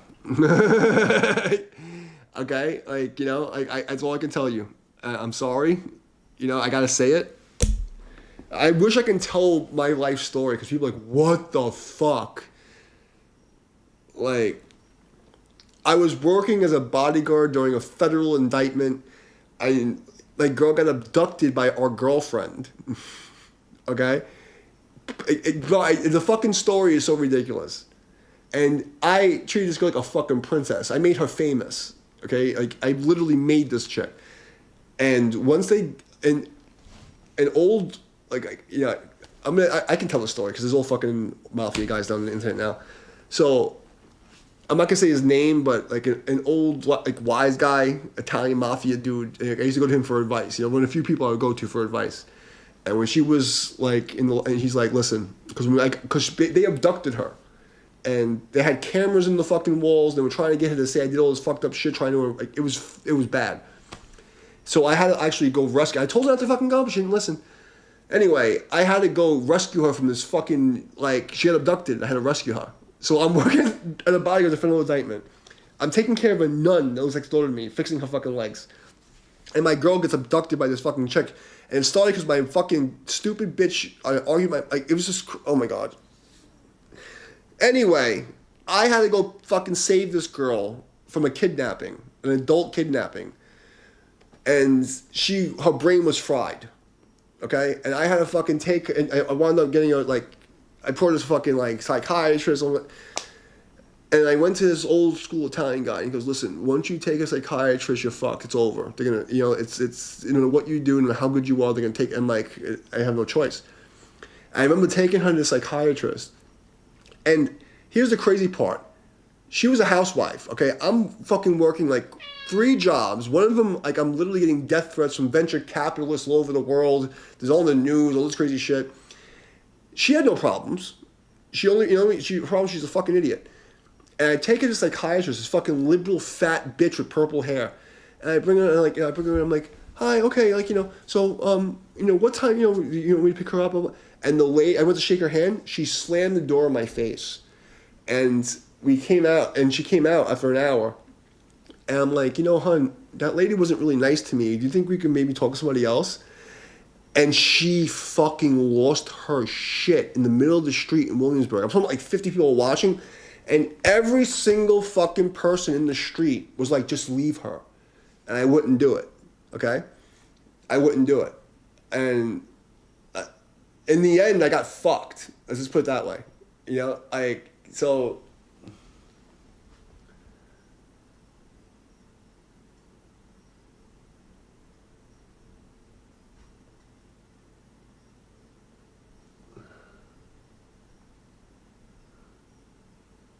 So going back to the drinking thing, I just told my story anyway, but going back to the drinking thing, it depends on the type of music and what your audience is. If you're like, look, you can't be drunk at a fucking like professional session in the studio. You can't be drunk in the studio. Like, you can't. Like, you have, because it's a different level. Playing live, a little buzz is good, but most people can't handle alcohol. And it's a genetic thing, and you have to know yourself. Like, some people, they drink and there's a fucking fight. Some people, they drink and their coordination goes to shit. So it's the drinking thing is very specific to the individual. You know what I mean? You can't just be getting drunk. Like, I can drink to a point, and then even me, like, I'll stop fucking being a jerk off. But like, at a show, like, I always said 1 shot, 1 beer, finish your set, then you can drink. Because it's just like, know your limit, like, so you can feel, okay, I'm loose, I don't feel pain, but I'm not like retarded. If you get drunk, even in the Bibles, it says, like, you can be drunk, but don't be in drunkenness, You can drink, but don't be drunken. That's a problem.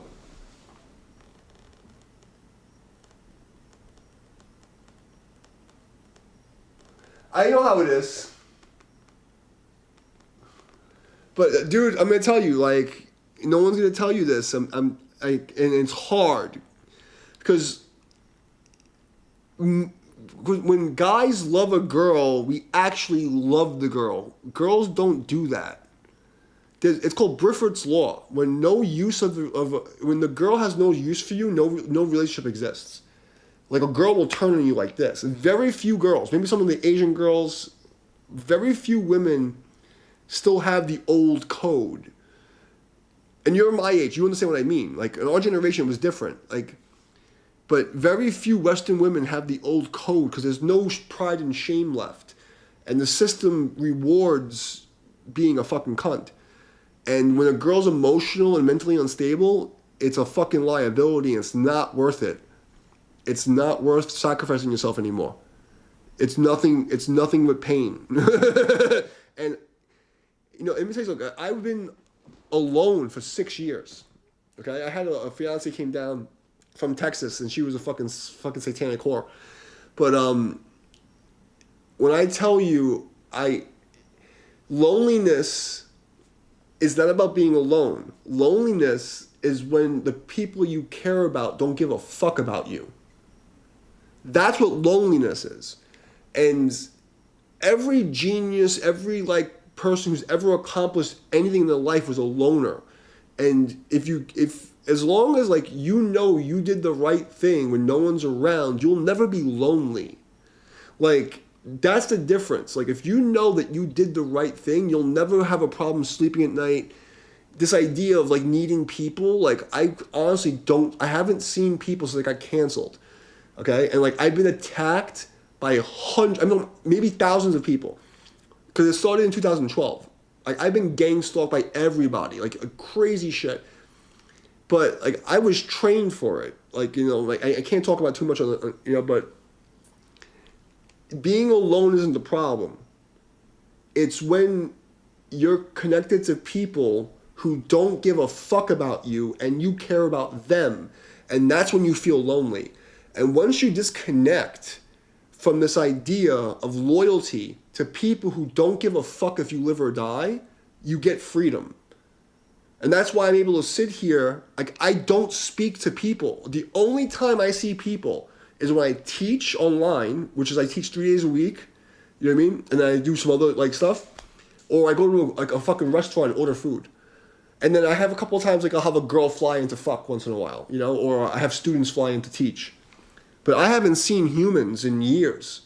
And I'm happy, the happiest I've ever been in my life. Because they bring drama. And honestly, like, you know, like when I was in the band, like the only thing that matters is my band. I didn't need anybody else. Like the fucking time away from people is like fucking thank you. Hold on a second, we catch up to the chat. Sorry, I was ranting.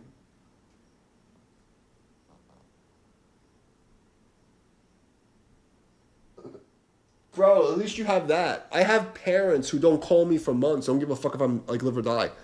I don't even know my family because my parents won't let me know my family because of the shit that they did to me. If there's so many lies and discrepancies that they had, like my family, my mother and father don't talk, but they both lied to my extended family about me so much that if I was allowed to speak to my extended family, their lies for fucking 30 years would be exposed. So I'm not allowed to have family. Okay?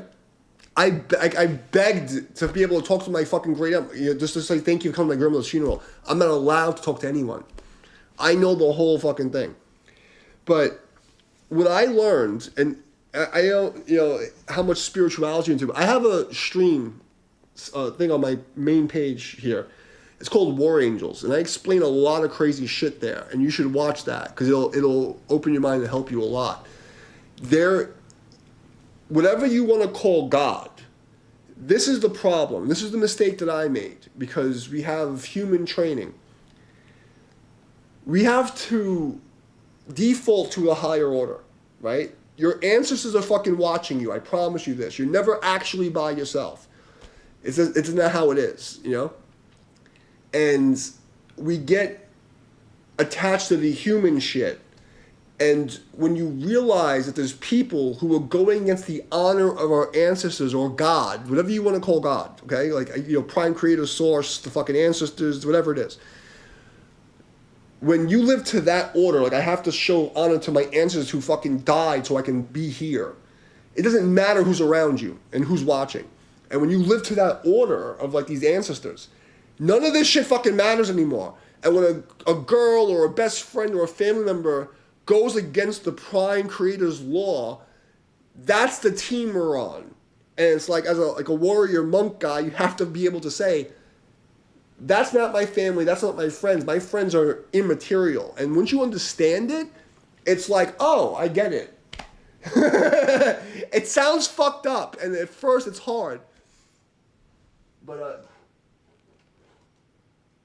yeah, I got some crazy experiences. I was like, my life story is crazy. No, she was abducted by coercion. And it was a girlfriend. It's like, you know, I used to have, like, I had a whole bunch of girlfriends. I had my main girl, and I had a harem. Okay, I was a famous dude in New York. So I had like a whole bunch of girls, and me and like my main girl, who was one of my like slave chicks, you know, we were, you know, engaged for like 5 years. And then this one fucking chick, and what happened was the churning where like the antifas and all the fucking weird comments coming in, and like things were getting crazy. We were getting gang stalk and death threats and all this fucking crazy shit was going on. So it was like me and her against the world. And I felt bad, and my mistake was not wanting to be the controlling guy. So I said, you know, I didn't want to hang out with this girl, but she had no friends. But she was a little fucking retarded, and she didn't understand bad people. And I told her, I don't trust this girl anymore. And I'm fucking this girl, you know what I mean? But like, you know, it was the only friend she had, which is why I was fucking her. Okay? And she was like mad and super jealous and crazy. And my mom came over once, and like very rarely I see my mother, but she got into an argument with my girl, and my girl flipped out because she wanted to impress her. And I told her I didn't want my mother there. So they got into an argument. Next thing I know, she's calling this fucking chick Christina, and she's like, I'm gonna go to Christina's house. I'm like, listen, if you go there, it's gonna be something bad's gonna happen. Don't do it. And she went. And next thing you know, she's getting brainwashed like fucking liberal. And like, she didn't feed her for 5 days. They gave her like one meal, and she was like all fucked up. I think they drugged her. And the girl had cameras in the walls that her husband installed, and she was trying to force my ex-girlfriend to say that I beat her up and raped her so that they can get me locked up. And I actually still have the file for when I rescued her from this place of her telling the story, just in case 10 years from now it comes out. I still have the video of this fucking bitch talking and telling the story. And I had the screenshots on fucking Facebook of this girl admitting what she was doing, talking about the cameras in the ceiling. That's how crazy this is. But the whole thing was because I was like a famous promoter, and there was like all these people, these groups that were trying to get me taken down, and all this. Like, when the cancel culture first started, it was crazy. It was just fucking nuts. I survived crazy shit, bro. Crazy shit.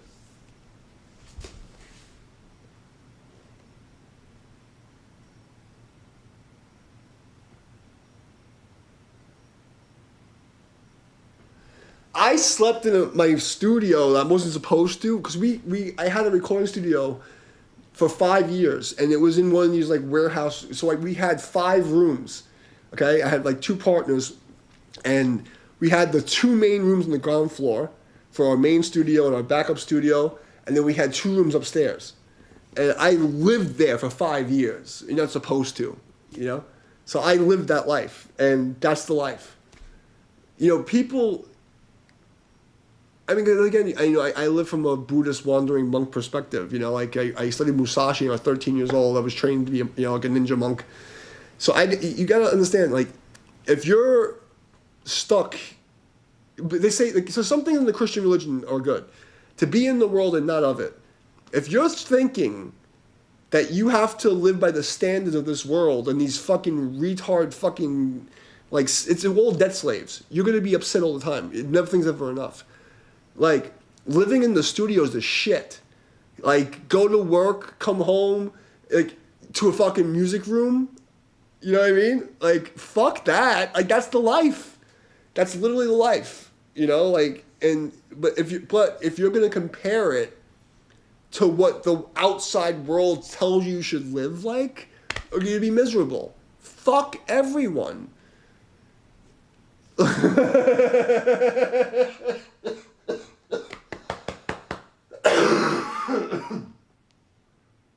No, I mean, but honestly, like, my happiest years of my life, with all the crazy, was living in the studio, like being like a broke musician, you know. That was the best years of my life, like hanging out with my fucking band and like, eating fucking burritos, eating out of the hot pot, and even like, cause like remember we survived the fucking Obama recession, so like the music industry was dead. But the band was loyal, 13 years, and even if we played for ourselves, we always played. I was in the studio 5 days. I was in the studio like between 3 to 7 days a week from 1998 till 2012. You know what I mean? So like, I stopped doing like session gigs around 2000.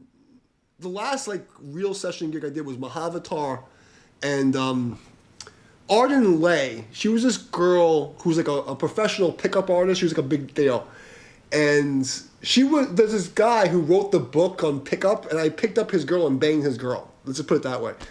So that's who I was, you know, and so that was like the last like real session gig I did. But then, you know, even during the Obama recession, the scene was fucked. The happiest times of my life was living on the fucking futon in my studio. You know, everything else was bullshit. Everything else is bullshit. Like, but if you're gonna like care about what other people think, you can die tomorrow. That's it. Like, you know, life is impermanence, man. Like, you know, like that's why like I started coming on here to drink and stream, because like you don't, tomorrow's not promised to you. You know, like what better place?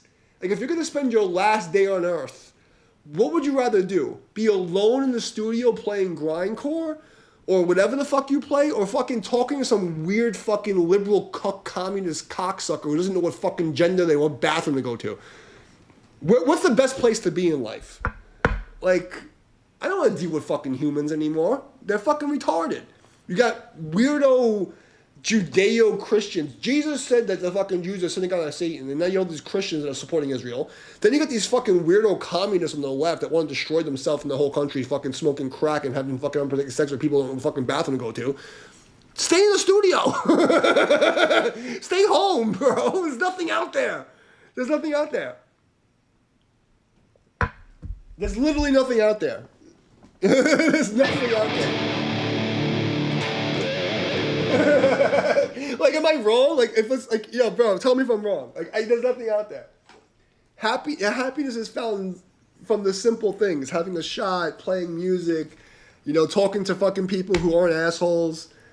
You know, like, you know, looking at the trees, talking to the cat. I mean, the whole world is fake. This whole thing is insane.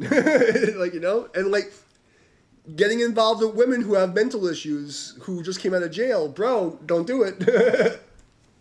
Protect yourself. It's not worth it. That's how the devil gets you. You know, like, what is this?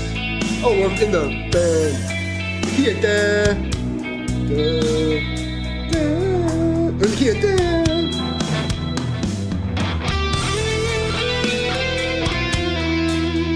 right?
Dude, I understand exactly. Like, I lived the life.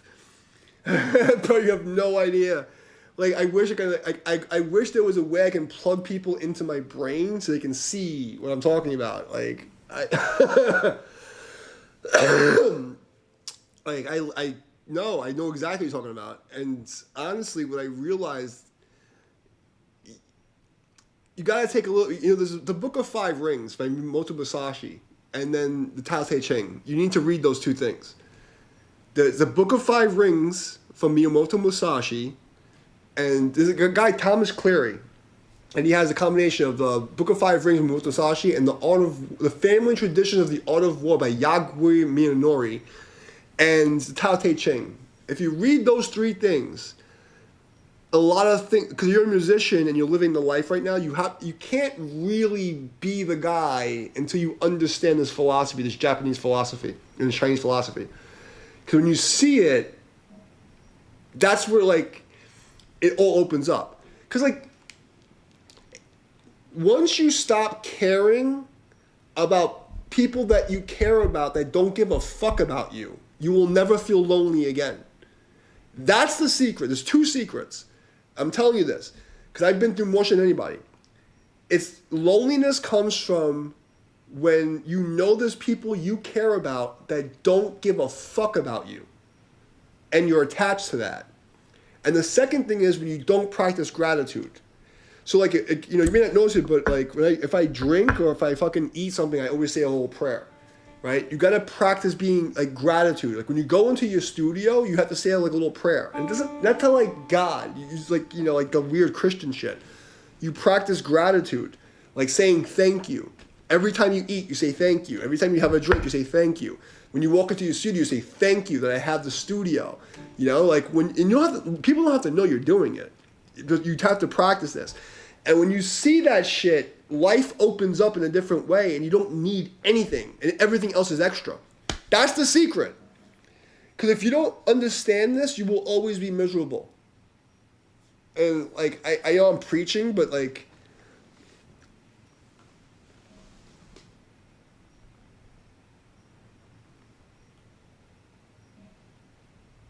oh God.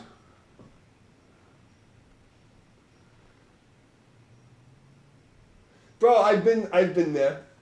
You gotta get a rice cooker. Forget the microwave. You gotta spend $25 on a rice cooker. Because rice and canned beans, so you have a microwave, a rice cooker, and a toaster oven. Those are the three things you need to live in the studio. A microwave, a rice cooker, and a toaster oven. And with those three things, you can live like a king. Because the rice cooker... You make rice and pasta, rice and beans, rice and fucking all kinds of canned shit. Toaster oven makes fucking pizzas, and the microwave reheats stuff. And with those three things, you live like a fucking king in the studio.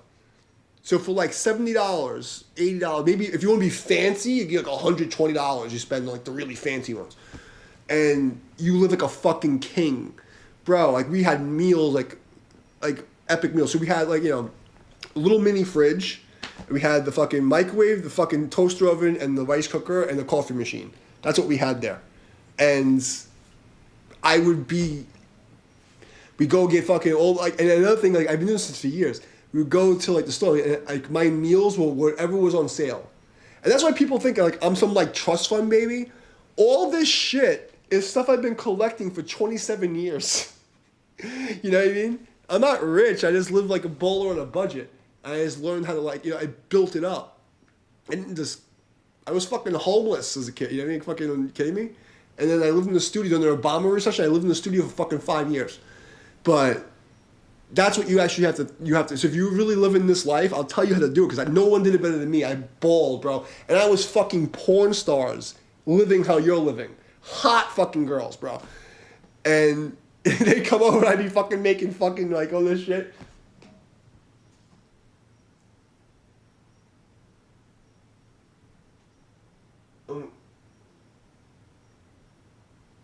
It's like you don't think of it as hiding in your room. Think of it as thriving in your room. Like the gods gave you, like, for whatever reason you're protected. Because if you're living that life, you're fucking protected. You don't even realize it. That's a blessing.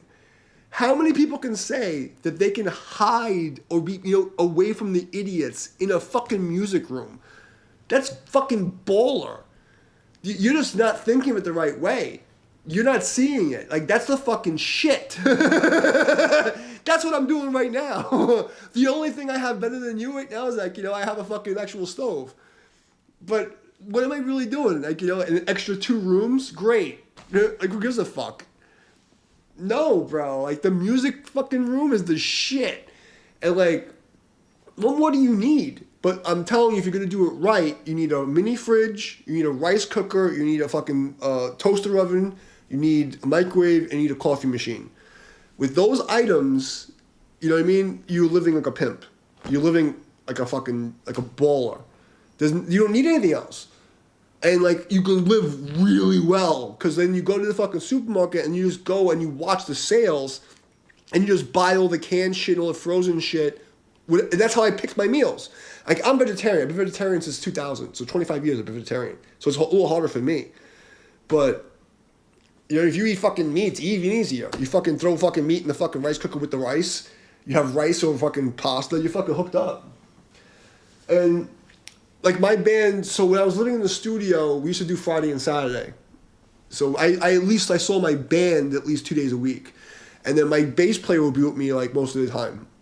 But during the Obama recession, it was fucked up. It was really rough. It was bad. So 2008 to 2012 was fucked. It was really hard. You know, and then, like, I had my boomer fucking father cocksucker who's like, you know, he's like, oh, you need to be doing that. I'm like, I remember, like, because I had, like, degrees and I couldn't find work anywhere. Like, I was, like, it was bad, you know? So the only thing I had was teaching karate on the side and teaching music on the side. And, like, even the studio work was starting to die out because people were getting home studio stuff. So, like, I was getting, like, a couple, like, random people coming in for studio work. It was just bad for years. It was bad. You know? But the difference between me and everybody else is, like, I was happy because I had the studio. I could see my friends a couple days a week. You know? Like, what else do I need? Like, I didn't need anything else. I practiced fucking kung fu, fucking, like, maybe you don't have kung fu, you should probably get some fucking tai chi in your life. But you could just practice music and fucking, you know, go to work, come home, you know, get back to the studio, practice fucking music, you know, watch some stupid videos of memes and shit. And what else is there in life? You eat fucking good food, you fucking play music, stay away from retards.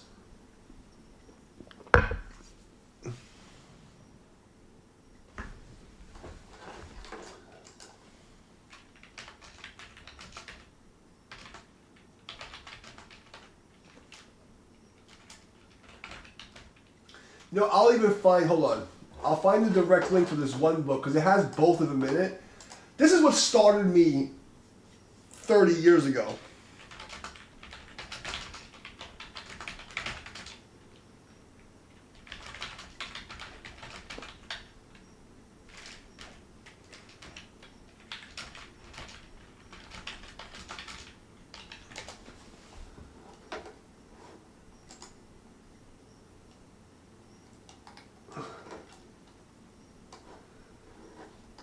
So this is what started me 30 years ago in my martial arts kung fu past. I was a little kid. And they teach this in Japanese business schools, but this version has both books in it. And then after that, you need the Tao Te Ching. And you can get the Tao Te Ching for free. You can, like, listen to it online. So if you can find this online audiobook for free. You don't even have to buy it, and you can get it for free on the fucking Internet Archives. You know, and well, that's why I'm telling you. So there's two things, because, you know, when the student's ready, the master appears thing, like, I'm going to tell you honestly, the two things you need to hear right now is that you have to practice gratitude, number one. Because gratitude is a superpower that, like, unlocks psychic abilities and all the fucking shit. If you're not grateful, you're not appreciating the energy in the matrix. Because none of this is fucking real. You know, the gratitude is the first thing. Because even when it's weird, it's a shift. You know, because when you, and then the second thing is when you recognize, think of God as, like, the matrix prime creator order. There's right and wrong that you're fucking born with. And when people are living outside the moral compass, the universal moral code, they've gone against God. I don't mean God in the Jewish Christian way. I'm talking about, like, the force, like the Jedi force. When fucking people have, you know what the wrong thing to do is when no one's looking. Okay? There's, like, a fucking code of ethics that everyone knows is the right thing to do. Don't protest a fucking funeral. Don't shit on the dead. You know what I mean? Like, there's a fucking honor code that humans know is fucking wrong, and they do it anyway. There's like a standard of operations. When people go past that universal code, they've gone against the gods and our ancestors. They're not on the team. Stop hanging out with them. Okay? Don't hold on to loyalty to those people. Because that transfers to the next thing, which is when you care about people who don't give a fuck about you, you will suffer. The attachment, that's a Buddhist thing. That's the next level of Buddhism, understanding real Buddhism, not the fucking gay shit. But the core of Buddhism. You know, when you're attached to people who don't give a fuck about you and you give a shit about them, you will suffer because of the attachment.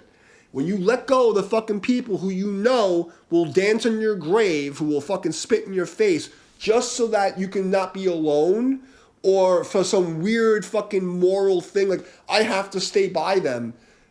No, they've offended the ancestors. Fuck them. When you get these three things, your life changes. Because it doesn't matter what you have. It doesn't matter what you have. You could be happy. Happiness comes from here.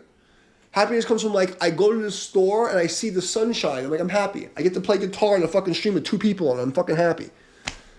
All these fucking people, they don't understand reality.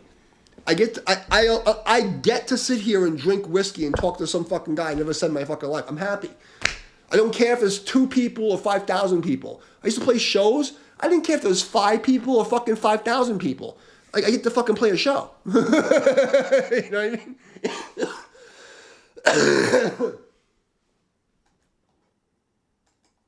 But you're not miserable.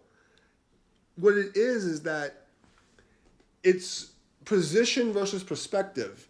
You're looking at a blessing as a curse. You're looking at a place of superpower as a curse. Like, the reason I got so good at everything I do is because I think this way. I was alone my whole life. My fucking parents were fucked. Like, I lived in the fucking shit. But I always had this mentality. So, like, it's never too late to start. Like, every day's an extra day. Like, once you hit fucking 21, every fucking day's an extra day. If we didn't fucking choke on all spit and we're still alive, it's an extra day. So, what are you really doing? It's not that your life is fucked up. It's just that things around, because I can tell, there's like, if you're a musician, you've been around and like you actually hear what I'm saying, there's nothing wrong with you. It's that you're surrounded by people who corrupted in their soul and you don't have the right perspective. You're sitting stuck in a position and you're not seeing perspective. Your life is awesome. You get to play fucking grindcore. You have a band. You have a place to live that's actually not bad. Because I fucking, like, there was times where I had to, like, literally sleep in hallways. You know, like when I was a little kid, I was like 14, I used to fucking sleep in a garbage pail to get away from my fucking parents.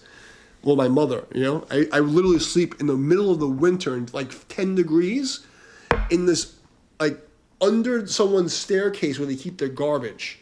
Okay? Just so that I can get away from them. And I was happy. I was happy camping in this under the stairwell thing where it was next to a garbage pail. In 10 degrees, freezing my ass off. And I was happier than a pig in shit.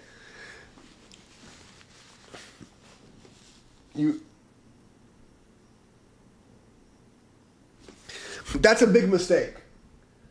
You don't need to eat meat to pack on pounds. And actually, the meat in America is fucking poison.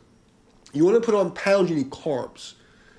You know, that's the thing. If you want to put weight on, you need carbs. Meat is not the way to go. And in fact, like, you know, humans are not designed to eat meat as a primary source. We do it because we have to. We're omnivores. But our intestinal tract is too long, so, you know, to eat meat as a primary source is not good. It's all fucking propaganda to kill us. But if you really want to put on pounds, you need carbohydrate, because hydrate is water. You know what I mean? Like, you know, you need to fucking flood your shit with fucking carbs. Rice has, I think it's like 17 grams of fucking protein per cup. Beans have, like, you know, rice and beans is the most complete protein. You want to pack on pounds, you get a fucking rice cooker, and you boil rice, and you just take a can of beans, put it in there, get a fucking thing of adobo, right? The Goyo adobo, and you literally just like this. You put fucking rice, beans and thing right in the rice cooker, adobo, and just fucking let it go and you're fucking set. That will put weight on you. Like that's the way to put on like muscle weight. You don't want to be fucking like, you know, eating fucking like poison. Unless you're getting like, you know, some like farm raised fucking like cattle, and even then you gotta be careful. American meat's poison.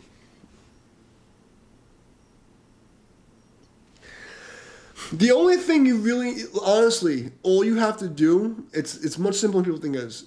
There's 7 basic movements. You have a vertical pull and push, a horizontal pull and push, a squat, and a deadlift, a hip hinge. You only need body weight. You do 50 push-ups, 50 sit-ups, you know, and then 50 squats. That's enough. That will change your body just by doing that. And then you mountain climb. It's calisthenics, meaning body weight. There's nothing better than your body weight. And then if you really like, you know, you start like, you know, save a little money, get yourself a pull-up bar. And you can get like a whole fucking pull-up machine for like $100 on Amazon. Maybe like, you know, a really fancy one's $250. And it has the pull-ups, the dips, the push-ups. You don't need anything else. You literally don't need anything else. And you will be in the best shape of your life in 3 months. I'm not even bullshitting you. And I was a trainer at the highest. I was one of the top trainers in the United States, and probably the world by the rankings. Like, you know, I was jacked. Like, if you go on my community tab and scroll, you'll see pictures of me. I was like a superhero. I was fucking jacked. And body weight exercise, all you need. You don't need to go to a gym. You just need to not eat synthetic sugar, no high fructose corn, aspartame, and sucrose. Don't eat anything synthetic. Stay the fuck away from the doctors whenever you can. And just eat fucking clean food. You know? Food that people make. And you'll be fine. If you eat fucking like fast food poison, you're gonna be fucked up. That's all there is. It's like, it's really fucking simple. But if you quantify your life by what's outside of your own fucking head, you're gonna be. And you listen to Grand Course, so you're not one of those people. That's what's pissing you off, because you know what I'm saying is true. Like, you're not one of those fucking retards. But as a human, we go and look to the outside to confirm the inside, and then when it's different, we're like, oh, I must be doing something wrong, so my life must be bad. Like, you know? What do you say?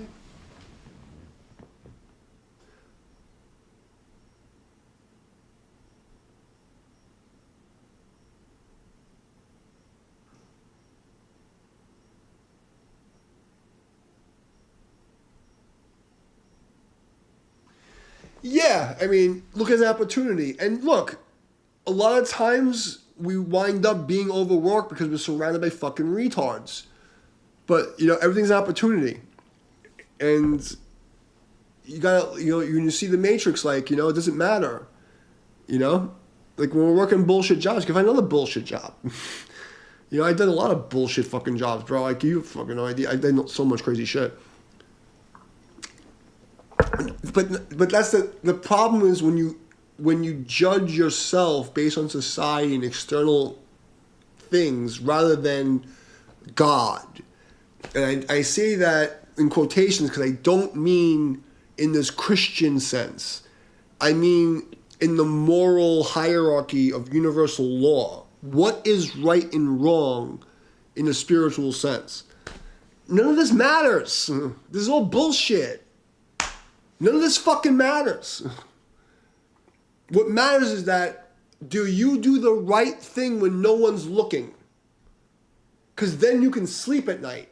As long as you know. Because listen, like I was fucking hood, you know? Like, I did some crazy shit. I've worked with guys who were criminals and guys who were superheroes. I mean, I've worked, like, I say that legit, like I train guys who were like super military guys. I've worked and trained with guys who like fucking gangsters. I mean, literally gangsters, like hardcore. But I will tell you this: all the like gangs and mafia people that I used to like deal with, they live by the code. They never fucked with anybody who was an innocent person, you know. And like, you know, they you know, people who did that repented, you know, and that's what will get you. When you fuck, like, because like if you're like in a gang or you're like a mafia guy, they don't fuck with like innocent people, you know, like you know, how I can't say this on the internet, but you know the kind of people I'm talking about. Like, they'll punch old people and they'll like rob old ladies.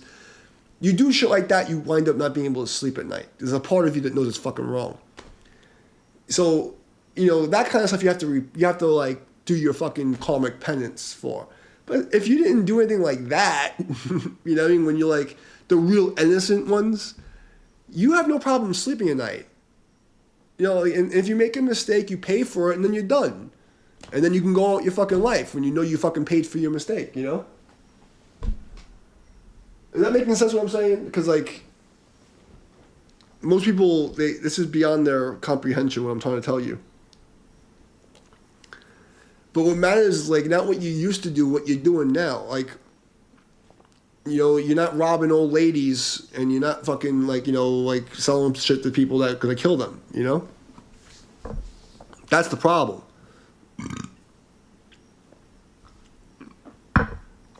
And if you did and you're still alive, you have time to like make up for your mistake and you do the right thing and you fucking keep doing the right thing and you accept when things go wrong because it's part of karma. I fucked up. It's probably why I'm getting fucking karma right now. I had to fucking suffer through it. And you say, oh, thank you that I have a chance to fucking suffer through the karma now so I don't have to come back to this fucking shithole.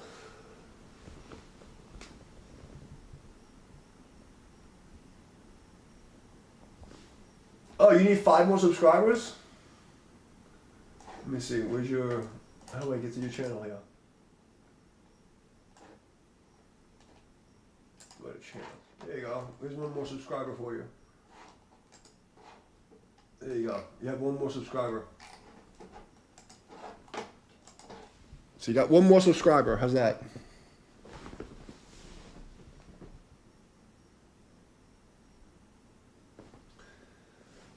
So at least you got 1 more. So now you need 4. Okay? You need 4. But don't be a fucking scumbag and make you regret it. Because you're not one of these a fucking trans Tifa people gonna go fucking rob old people. Then I'm gonna have to unsubscribe from you. No, honestly, all I ask from people is that if you know when I pass on my suffering knowledge to you, when you fix your shit, you pass it on to the next guy. I don't give a fuck about anything else. You know what I mean? Like you have to go and do the same thing I'm doing for you today. A month or 5 years from now, you're gonna have to do it for the next guy. Don't be a piece of shit. You know, it's a responsibility. It sounds corny and stupid, but that's really what it is.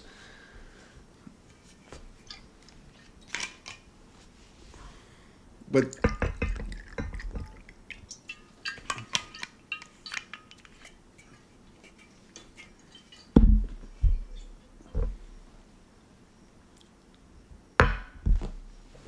I can tell you right now, man, I would trade places with you.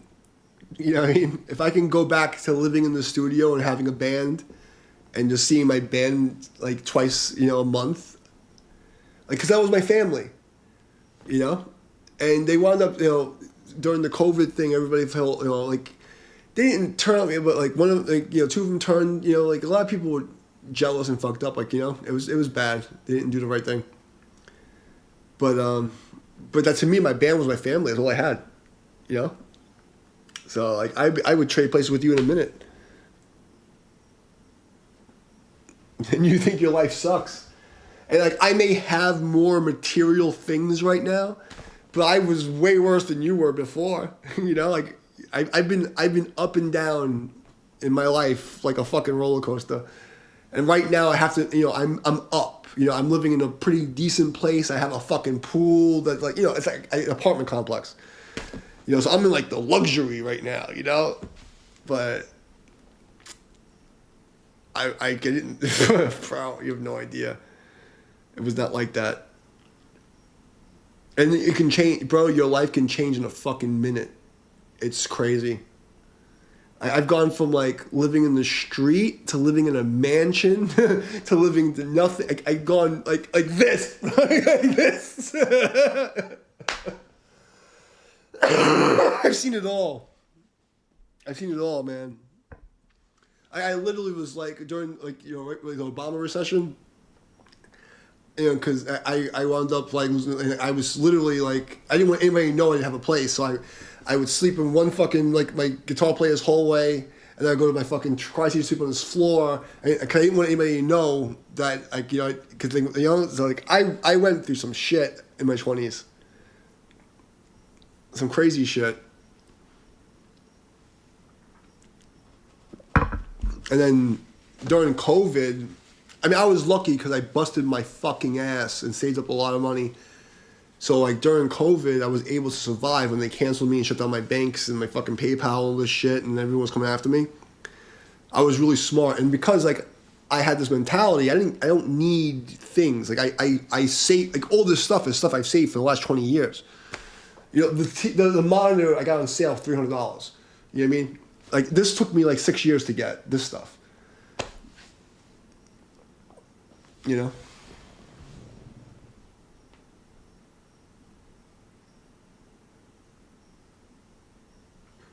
How tall are you at 180? How tall are you? Because I'm 6'3" and 205. I go between 205 and 210 right now.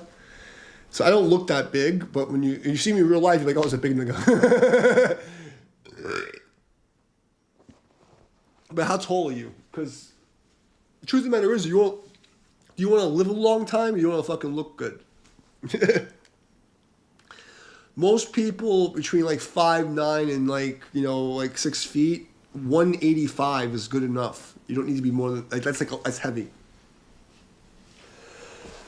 Because, like, I'm dense. My muscle is very dense. So, like, you know, because of the type of martial arts I do, like, if you touch me, I feel like a brick. So, like, for me to get big, I have to be really heavy. So, like, my heaviest was 225. But I didn't feel good. I look scary as fuck, but I move like shit. So, I'm probably like 210 right now.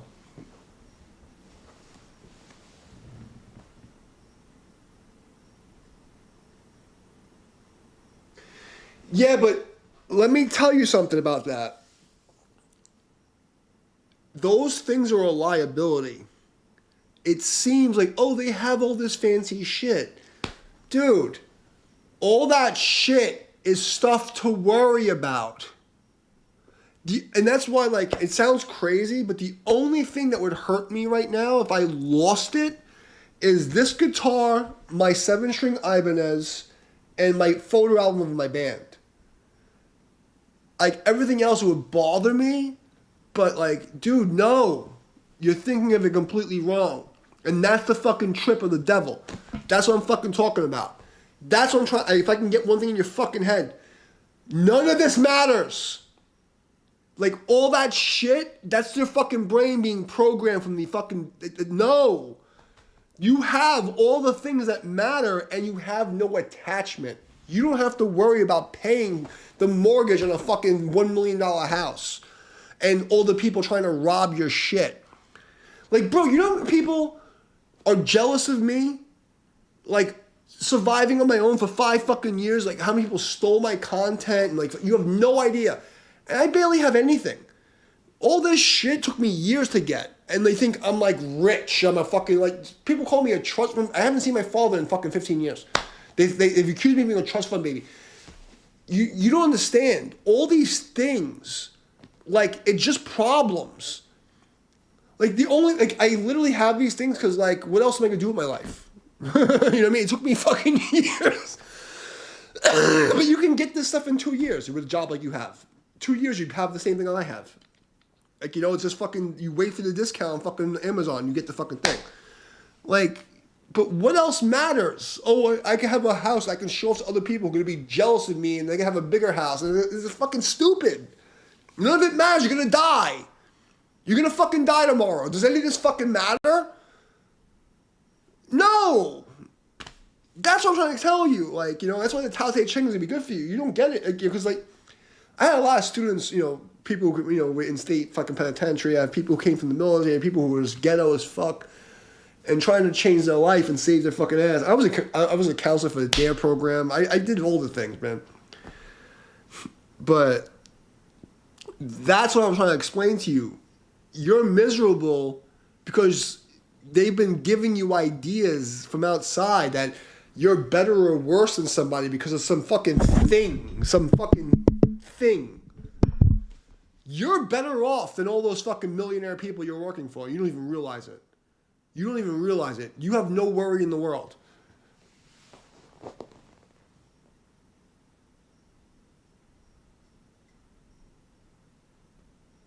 I get the rice cooker. Bro, I'm not talking shit.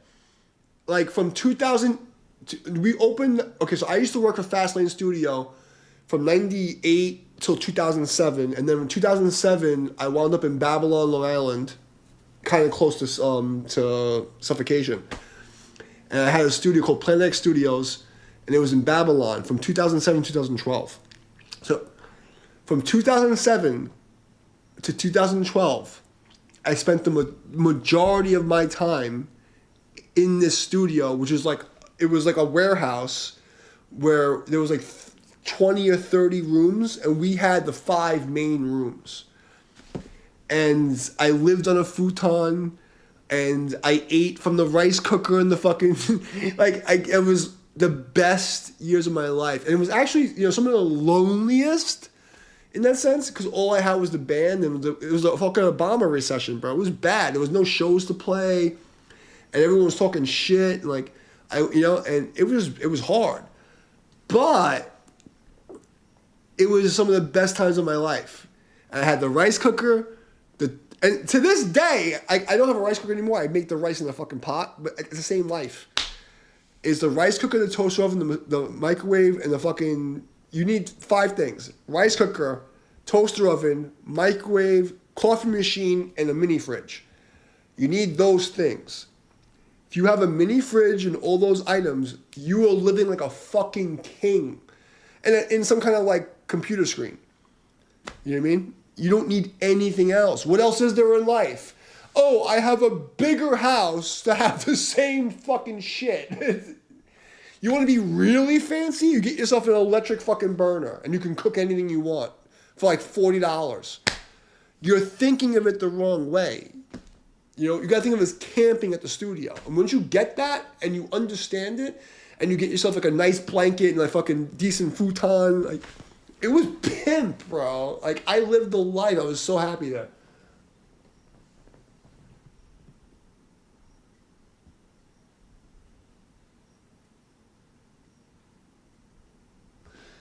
There's no... Guitar's not a competition. I mean, like... That's the thing about, like, this whole humanity. They missed the whole fucking plot. Music's not a competition. Like, the reason why I learned all this crazy guitar technique, because that's what I wanted in my head. You only need the amount of technique as to get out the sounds that you hear in your head that are authentic to you. It's not a level thing. It's like, I mean, I guess it became that because like I was a professional and I had to be able to play anything, but I only cared about technique because there was stuff in my head I wanted to play. If you only care about grindcore, you need about 15 techniques. Then you're done. Like, if you're playing music that's authentic to you, how much speech you need to know? If you're not going to go give a dissertation in medical school, what the fuck do you need to know medical jargon for? Like, I had to go and teach, like, anatomy. So I had to learn all these, like, medical words. If you're not fucking teaching that shit, what the fuck do you need it for? It's not a level thing. It's an authenticity thing. Are you being real? So that's the thing. Like, for me, I wanted to be real in this segment of music. And it's like... everything that was like heavy to me that sounded kind of classical. And then just so happened that I was forced to learn like jazz theory so I can fake this gay shit. I don't give a fuck about any of that stuff at all. Like I do it for exercise. Like I really could care fucking less about the whatever bullshit you heard me play. I don't give a fuck about any of that shit at all. I do it as exercise, like lifting weights. Like I will never, on my life, unless they paid me like $1 million, I would never play that shit in public. Ever. I don't give a fuck. I give zero fucks about any of that shit. I can't even express to you how little fucks I give. Like, my fuck level is down here, bro. Like, you know, I know where you're at. So I know God put you here for this reason. I'm hoping that like you can read my suffering and understand what I'm trying to say to you. Like, none of this matters at all. Like, what matters is that you're living authentically. You don't give a fuck about people who don't give a fuck about you, and that you live for whatever you call God. I like to think of it as my ancestors and the Force, like the Jedi Force. That, like, you know, the thing that binds us together. And there's like an honor code. And I live for that. You know what I mean? And once you live for that and you compare your whole life to the prime creator force, the Jedi Force, and anybody who goes against the Force, you just stay away from them and you practice gratitude. You say thank you. And it sounds stupid, but this is the secret where all my psychic superpowers come from. Like, I would sit there and I'd do a little prayer and say, you know, thank you for the food. It's literally that simple. You make the rice in the rice cooker. I have a rice cooker. There's motherfuckers who don't even have a rice cooker. Thank you for the food. And I fucking sit there and I eat my fucking rice in my fucking paper plate and I go play fucking dun dun dun dun dun dun dun. He's so fucking happy, bro. I hope that you're getting what I'm saying, because like a lot of it's not even speech. It's like I'm trying to pass it on to you, because you're gonna have to tell the other people the same thing I'm trying to tell you. That's why I do this shit. Like, that's why I sacrificed my fucking entire career, because I used to do this for everybody. Because I suffered so that God, you know, I suffered because like other people told me this stuff, and then I pass it on to other people, and they pass it on to other people. That's why I do it. That's the real secret, you know? So when all the fucking people came after me, I don't give a fuck if I have one person or 500 people. If I pass on the shit. Because what is humanity other than passing on cognitive and genetic information? We're either passing on our fucking seed or passing on our ideas. We pass on our suffering so that other people can fucking live through us. You know? And I fucking know where you are, bro. Like, I was there, man, and I loved it. And I would trade places with you right fucking now. If I had a band that I saw twice a month and I got to live in the studio again, I'd be the happiest motherfucker you'd ever see in your life. And I don't care if we're playing shows. Because we weren't even playing shows for like half the year at that point during Obama. Obama fucked everything. Metallica and Obama fucked us. It was the Napster deal and then Obama, and just destroyed everything. It was the last thing. But I was just happy to be eating rice and beans out of the rice cooker, you know, and just like drinking vodka, playing blast beats, you know? And then waiting for the next studio session. It was my whole life. And I would go back to that.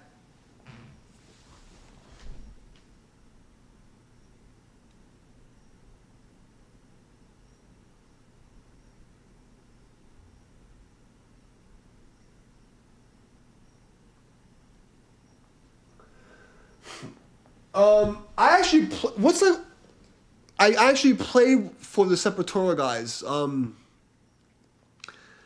The Cavalera project. The Sepultura guy had some side project, and I was doing a session for this band called Mahavatar, and we opened for them. It was my band, and then I did a session for Mahavatar. And then it was Max Cavalera is his name? And we opened for them. That's the only thing I know about them. It wasn't heavy enough for me. Like, you know, like that groovy fucking whatever the fuck. I wasn't impressed by the guy. I remember he was grilling me backstage because my girlfriend was hot. And he was like, he's giving me his nasty fucking looks. I was like, fuck this guy. So after that, I was like, I just never liked Sepultura, because I just remember being at the Club Europa and this fucking Max, whoever the fuck his name is, he was like, and he just kept like grilling me. I'm like, do I have to fucking break your fucking face? I had this hot Asian chick at the time.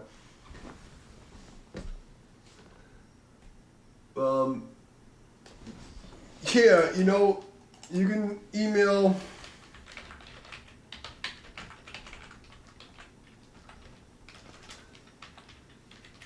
You can email me here. I might be able to do something for you. That's my band, my solo project fucking email. But yeah, and being ashamed, listen. Pride and shame is what makes a man and society stay in check. Because where does pride and shame come from? It comes from this primordial, when I was talking about God, there's an oversoul that like watches us, like we know is watching us. You know, when you're jerking off in the fucking corner somewhere or whatever, you know, like you shouldn't be jerking off to fucking little kids and midgets. You know, like you're a bad person. There's like a level of like universal law that you don't fuck with. You know, don't rob old ladies. You know, like, you know, when you see somebody that's like weak, you protect them. Like there's an oversoul. So that shame and that pride keeps you in check. And if you fucking lose that, you lose your soul. And that's why I don't like the progressive liberals. Because if you're gonna protest a fucking funeral and you're gonna be down with like a political assassination, you've lost the plot. The fucking Nazis literally stopped killing on Christmas. Okay? If the fucking Nazis respect the holiday and funerals and you don't, you have gone past the point of humanity. I have no fucking respect for you. So the fact that you have shame means you're still human. And you should be proud that you have shame because that means you're not a piece of shit. Does that make sense? Because everybody's like feminized. They think we're supposed to be happy all the time. No, we're supposed to fucking feel pain and happy and pain and happy and pain and happy. It's okay to feel bad. You should be ashamed of yourself. Be ashamed.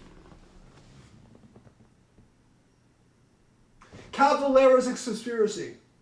That was it. That was the name of the band. Yeah, Cavalera's Conspiracy. So it was at Club Europa, and the band I played for was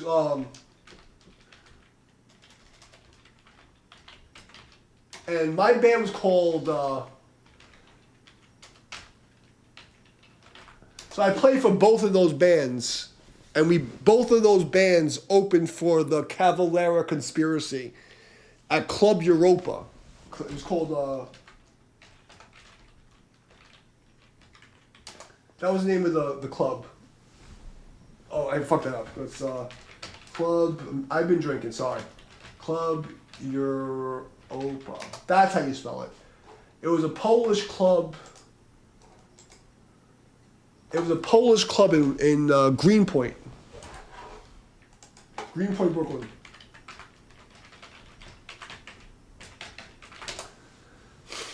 I don't remember what the date was.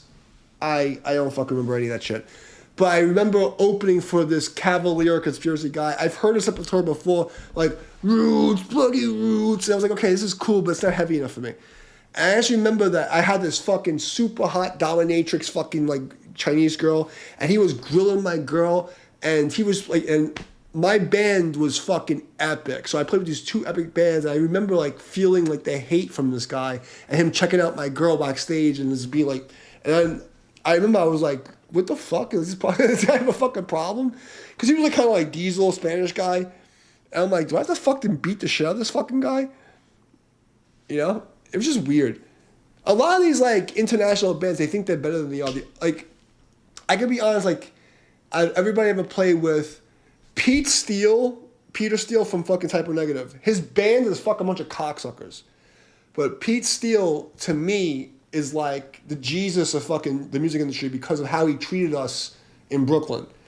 You know, he was super famous and he treated us like he was like, it was like a big brother. Like every time I went to Lemore's and I was backstage, like, you know, we were like all like scared little kids and he would like offer us a beer and he would talk to me. Like I'd see him like all these places and he was like really cool. And I have a whole bunch of stories about him. And then it was Moonspell and LaCool and the Coil. Those were two bands that I played with. And Opeth was really cool also. Like, I got to hang out backstage with them, and they were really nice. But the rest of the people that were in the music industry were just like, I'm too good for you. Like, you know, like, you're fucking weirdos. I did sound for, like, all these crazy metal bands. Biohazard comes to the studio, fucking, like, all these, like, super famous bands, like, and most of them were just like, eh. I got to jam with the Candiria. I didn't even know I was jamming with them. And, like, I remember when they left the studio, like, you know that was Candiria? Like, I didn't know. Yeah. Sorry, I had to check the... Oh, yeah, that's cool. Hold on. So check out... I'll wait till you see this. Oh, I'm going to head out soon, but...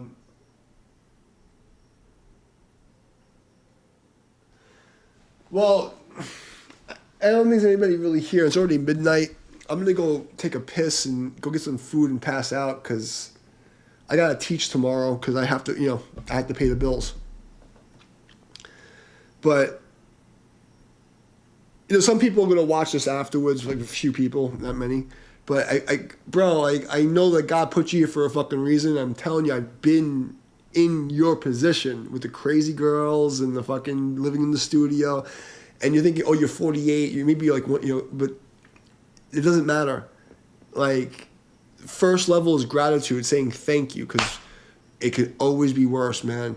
Like, I was living on a mountain alone during the lockdown, shitting, bleeding from my insides, vomiting and shitting blood. I had a dentist, like, almost killed me because he found out I wasn't a liberal. Like, I found a girl from Texas that was trying to fucking sacrifice my soul for the Illuminati. I mean, like, literally, bro, I'm not even making this up. You know, like, it always can be worse.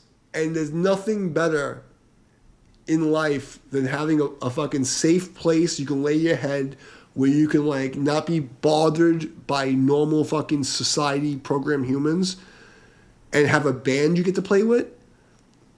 Like, you know, like, just being, like, practice your gratitude, number one. Practice gratitude, like, bro, before the beer.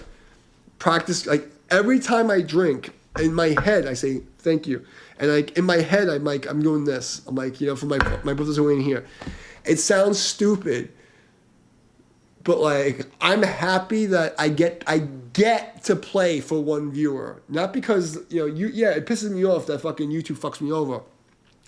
But I'm still alive, you know? I have another day to get to play, you know? And that's what's up. Like, and people don't understand that. You may never talk to me ever again. You know what I'm saying? But, like, my idea is going to pass on to you, and you're going to do it to the next person. And that's what I'm trying to tell you.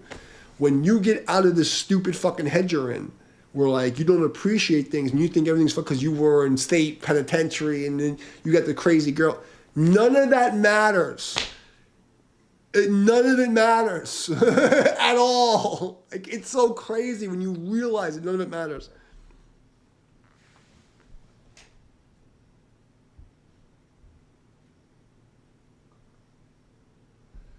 I literally just remember his face and his energy. I didn't like it.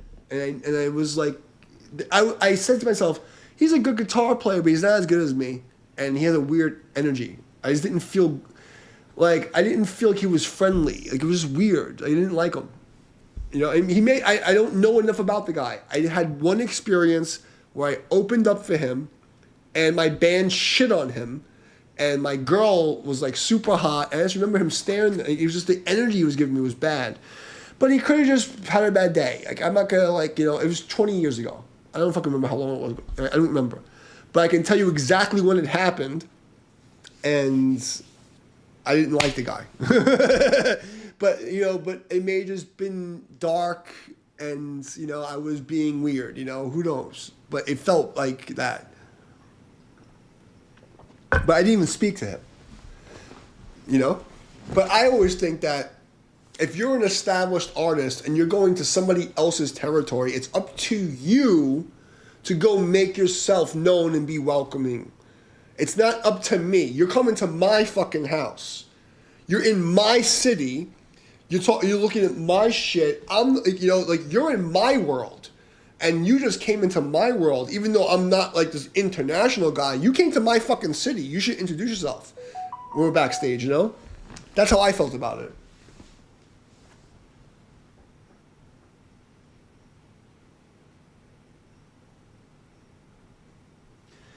I mean, I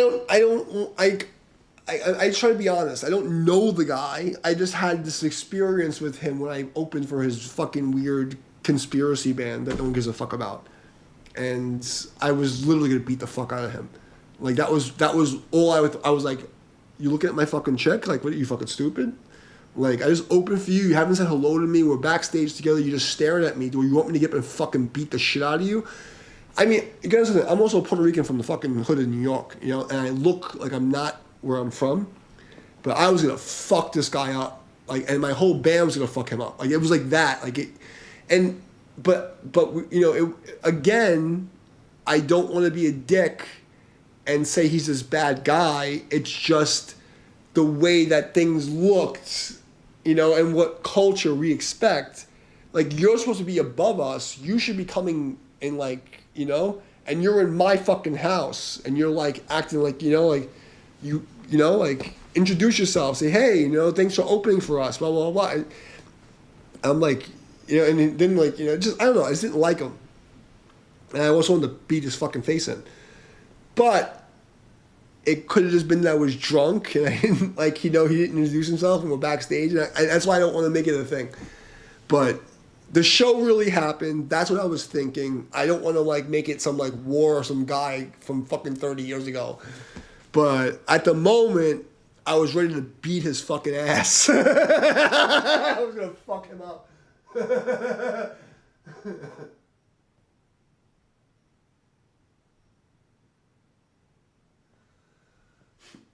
If I wrote the solos for you, it wouldn't be real. What I will do for you is I will show you how to write your own solos easily on the stream. I will teach you some shit where you can write your own stuff that's good enough. You know, I'll do it for free. But all I ask is if I hook you up, you don't be a scumbag like these fucking Tai Chi people where I give up shit for free and they fucking gatekeep it. If I hook you up, you make sure that you spend the rest of your life hooking up the fucking other idiots who are fucked up. That's all I ask. You know what I mean? I'll fucking show you what to do. But if I write a solo for you, it's not you. I'm gonna show you how to write a solo that's you. Otherwise, it's not authentic. It's not real. Nobody cares if you can do sweep arpeggios. What they care is that you can sing. So for me, when I sing in my head, I hear, like, you know, classical fucking orchestral shit. So, like, I do sweep arpeggio because that's what a violin would do. If that wasn't in your fucking head, don't do that. You'd be better off, I swear to you, like, there's reggae bands who go, like,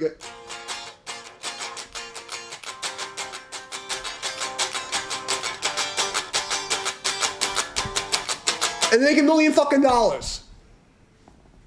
The technique doesn't matter.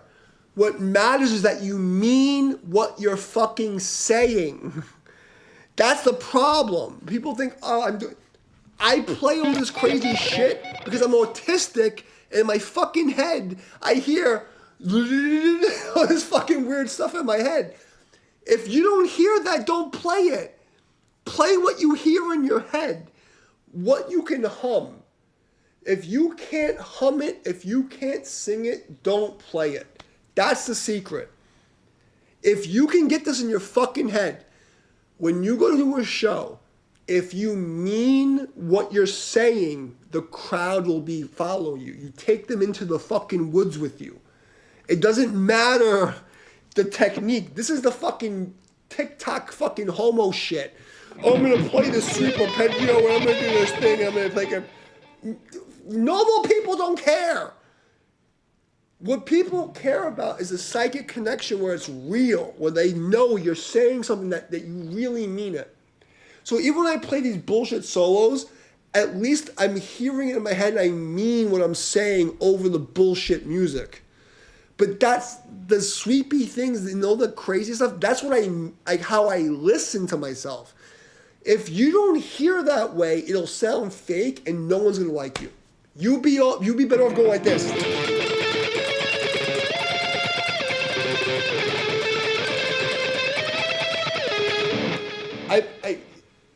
I cannot I cannot accept.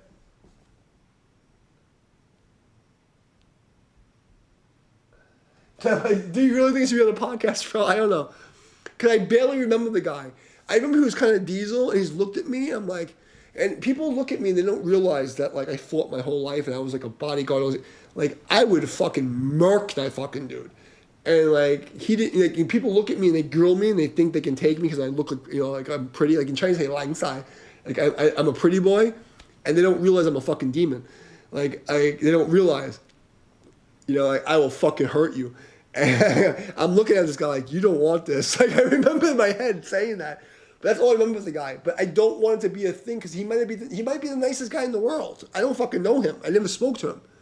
So I don't want to make it a thing. But I can tell you this actually happened. Where I was like, me and my boys were like, yo, you want to fuck him up? Because we were going to jump him.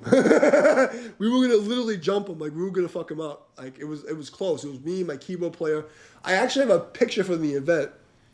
And there is a video on my YouTube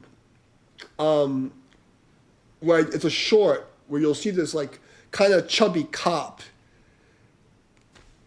And you'll see it. He's like a Dominican guy, tan, and he has a badge. He's undercover. He has a badge on. That was my keyboard player who was at the show, and me and him were gonna jump this guy. We were gonna fuck him up. That's how it was bad. We were gonna beat his ass. But I please don't put this out on the internet because like I don't want it to be a thing for something 30 years ago where there's a misunderstanding. I'm old, like. But I would have fucked him up. He had no chance. He couldn't beat me in a fight.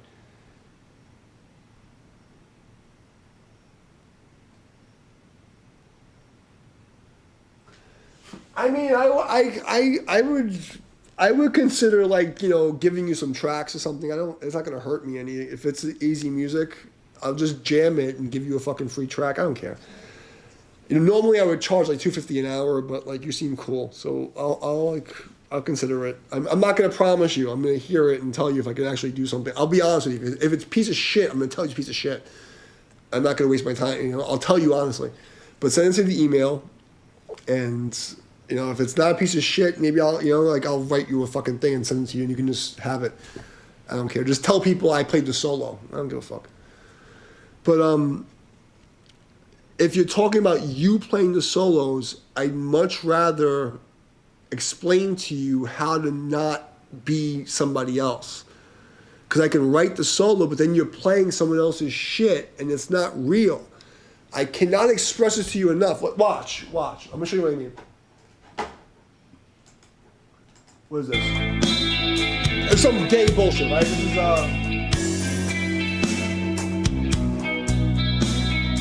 average person. This is B minor.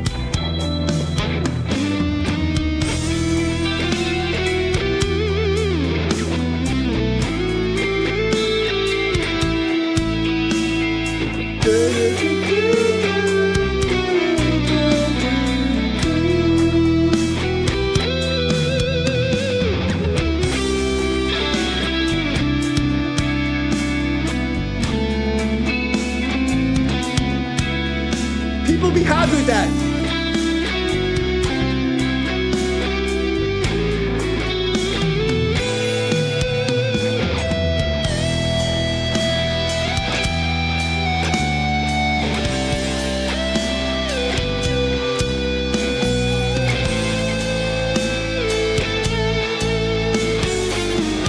Nobody cares.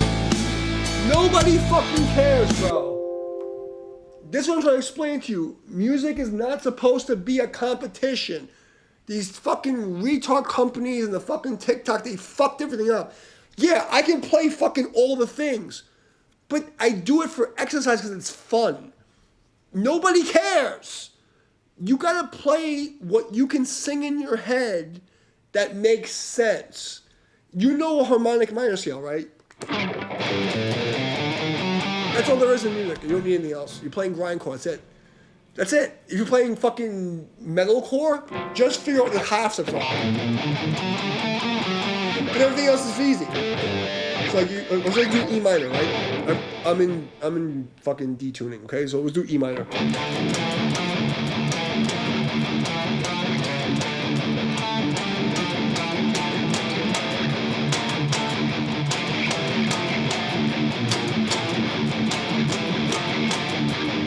Nobody cares. What people care about is that you mean what you're saying. You're playing fucking grindcore.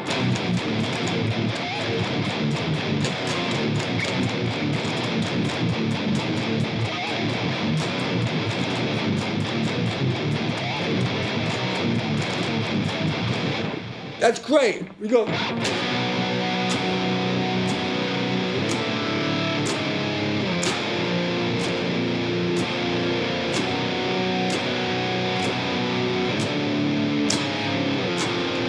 If you don't understand what I'm saying right now, and you think you need somebody else to write your solo, you're missing the plot.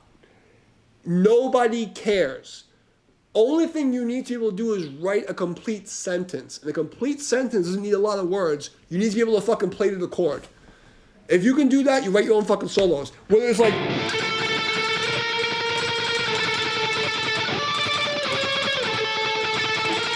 Everybody's happy.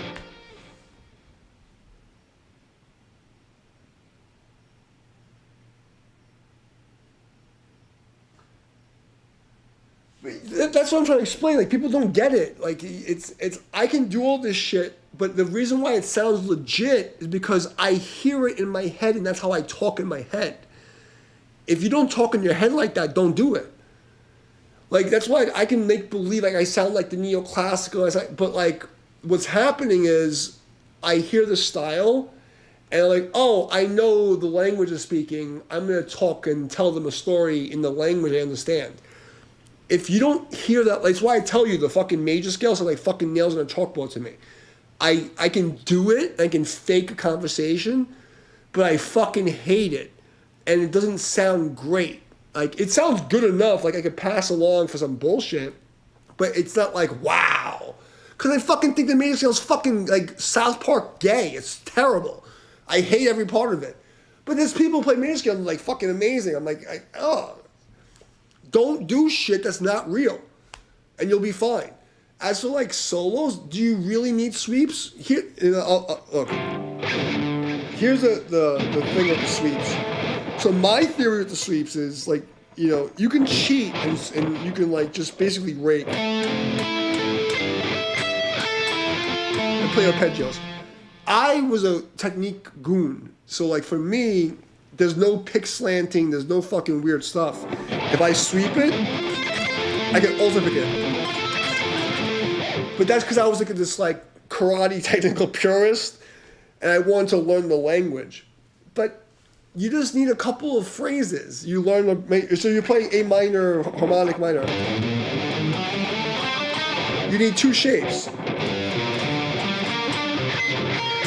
Or this shape.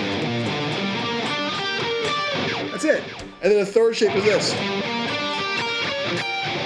You don't need, that's it. There's nothing else. That's it. There's nothing else.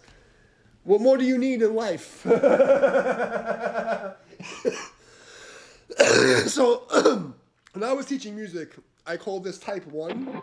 There's one string and one note in the bottom. So you have 1, 3, 5. Then you have 1, 3, 5, type 2. Then you have 1, 3, 5, type 3.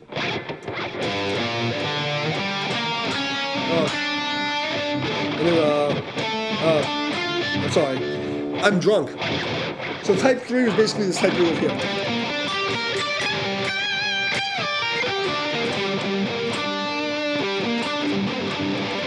Type 3 is when you're playing on 3 strings. That's how I used to decode it. But type 3 is type 3 and type 2 when you have a 5-string arpeggio. After you have those 3 techniques, you have all the sweeps there are. Okay, great, I'm sweeping. Then you have like economy picking, when it's playing in a circle. Here's economy picking. Like how I do it. You do 3 notes a string and you do a circle. So it's circle down, up, down, down, up, down, down, up, down, down, up, down. I'm making it big so you can see it, but it's really just a small circle.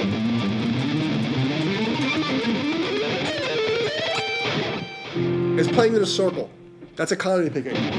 down, up, down, down. But if you do it in a circle or a triangle, down, up, down, down. Down, up, down, down, up, down, down, up, down, down. Down, up, down, down. Down, up, down, down. You know what I mean? It's like, and you're playing in a triangle. But you do it really small.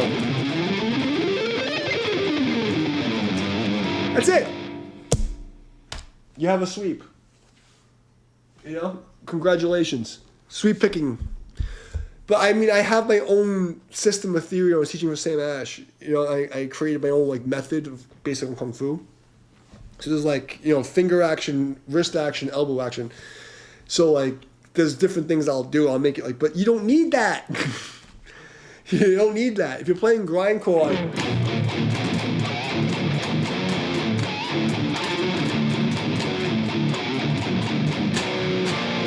what the fuck you need fucking like super arpeggios for? You're fine, you know.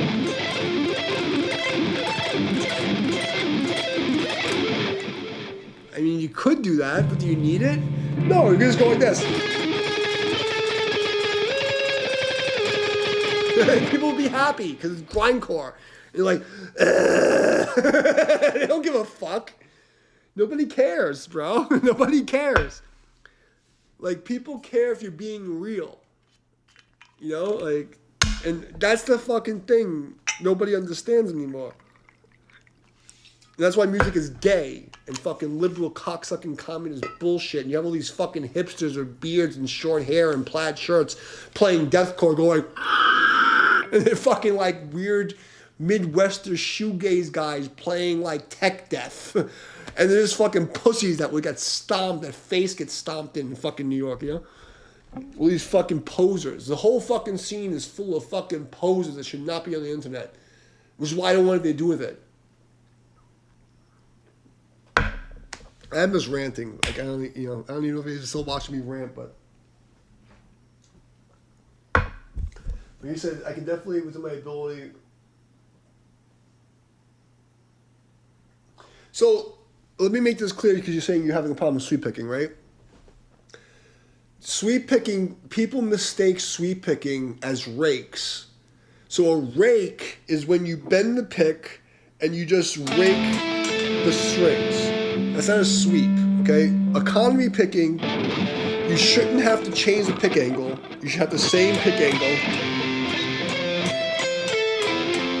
I don't lean my pick weird and do this fucking tilting bullshit. No. Economy picking is when I cross the string in the same direction. And that has nothing to do with the angle of my pick. The only thing I do different is I use almost no pick on the bottom. And that solves a lot of the problems. So, if first is circular picking or triangular picking, where it's down, up, down. I'm making it big so you can see the motion, okay? But I make this triangle shape in a really small place. And it's elbow, wrist, finger.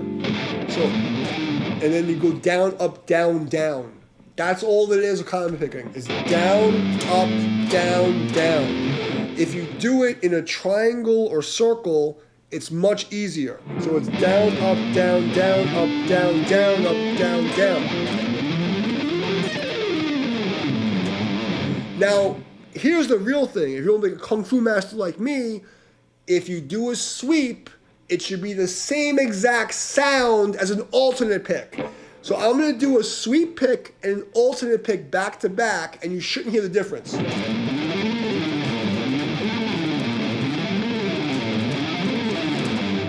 You should not be able to tell the difference between my alternate picking and my sweep picking. If your fucking shit's legit, it doesn't matter.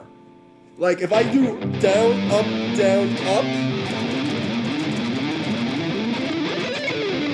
if I do a sweep pick like,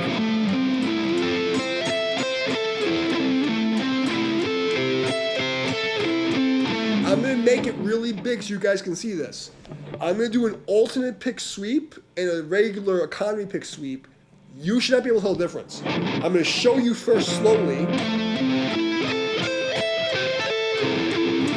Now I'm going to do alternate pick.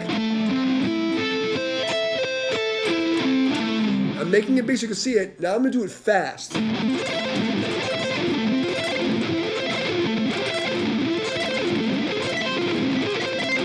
You should barely hear a difference when I do it fast. If your technique is really good, alternate picking and sweep picking are the same fucking thing.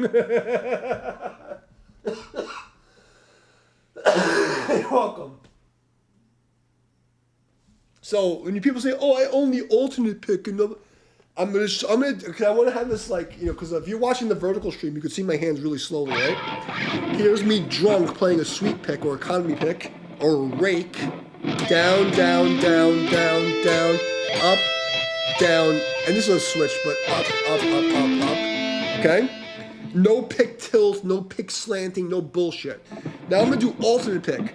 Down, up, down, down, up, down, down, down. Okay? Now I'm gonna do a sweep and an alternate pick. I'm gonna go back and forth. You ready?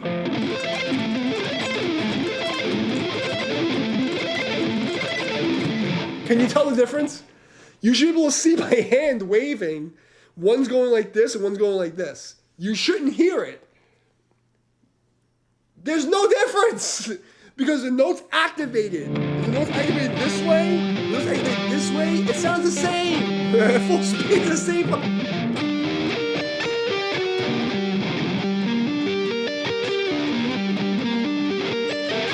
Sweep. Alternate.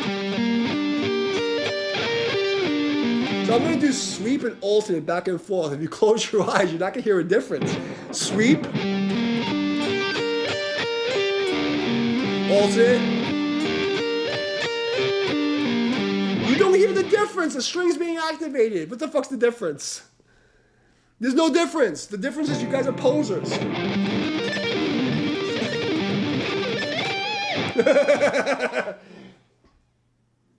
So, that's what I was trying to tell you about the philosophy before. It's like, if you're worrying about what people are thinking, rather than what you're saying, you're going to lose the plot, and you're going to be miserable, and you're going to be ungrateful.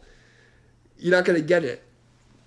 I play this shit, all this crazy sweepy stuff, because I was autistic, and I had no family, and in my head, I was hearing this fucking static. If you don't hear that in your head, don't play that. If you hear you playing like,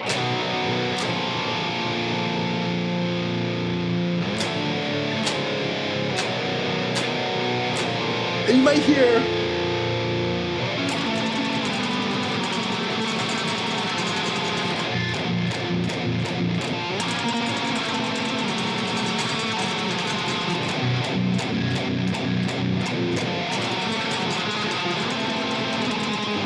that might be the riff.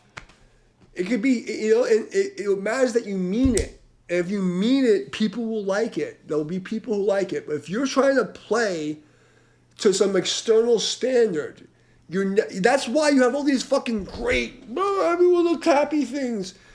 But they're playing the tappy thing because somebody else played it. I've never learned a fucking solo in my life. I've never learned an Yngwie Malmsteen or Steve Vai or whoever the fuck. I don't know any songs. I learned the theory so I can play what's in my fucking head. That's the goal. If you don't hear it in your head, don't fucking play it. If you love somebody and you hear that song all the time, you want to learn it, fine. But if you're playing a fucking grindcore band, bro, and like, let's find some fucking grindcore shit. Let's fucking do like a grindcore or fucking jam today. Hold on. Grindcore drum track. If you're fucking hearing this shit in your fucking head,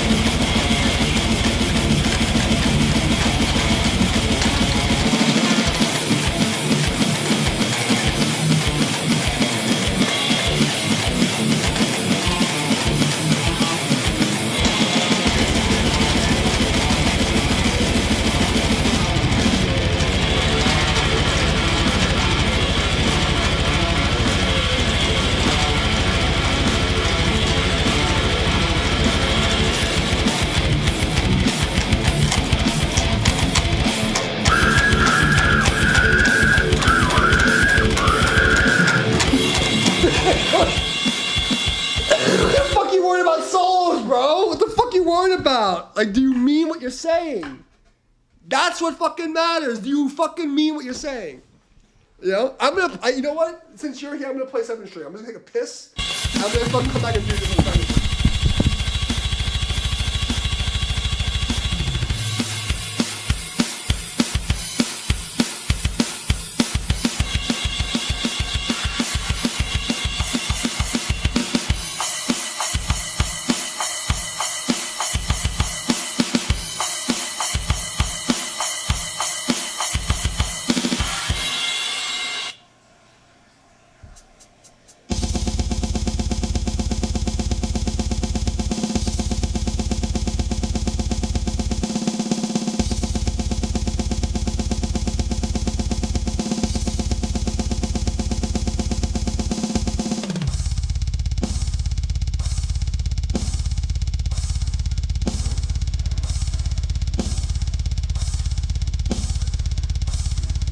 I'm probably preaching to the fucking choir of like 0 people, but who gives a fuck? You know what I mean? But I'm gonna drink this shot. We're gonna play some grindcore.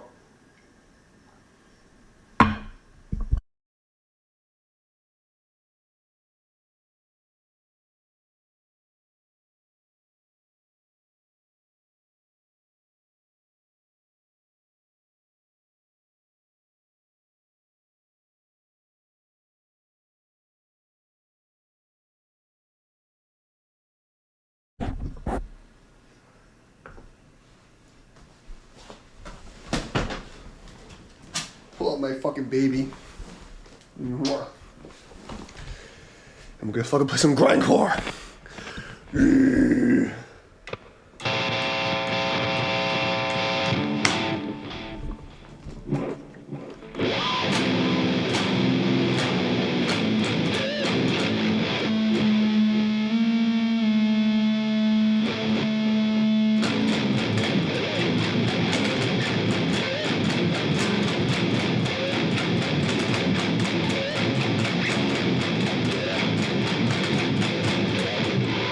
And I'm gonna play some bullshit. But it's gonna sound legit because I mean what I'm fucking saying. That's all that matters. I'm gonna actually make it simpler if I can, because I'm drunk, but.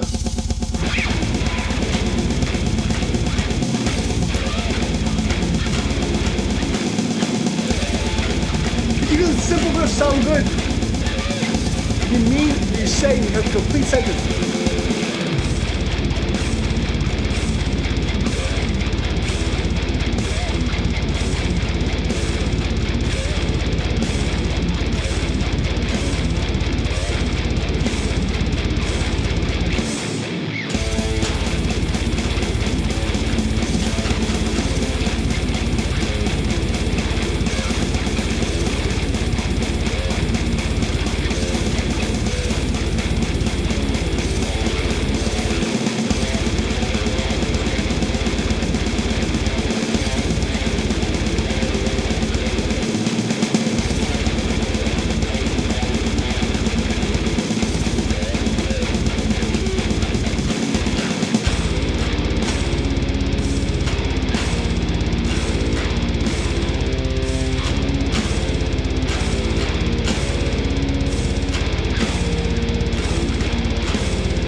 Yeah, but is what I'm saying to you making sense?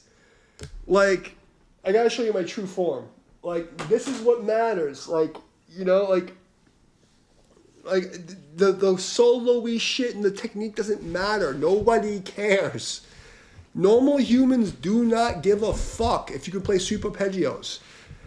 They care that you can make a complete musical statement and you're saying something that you mean.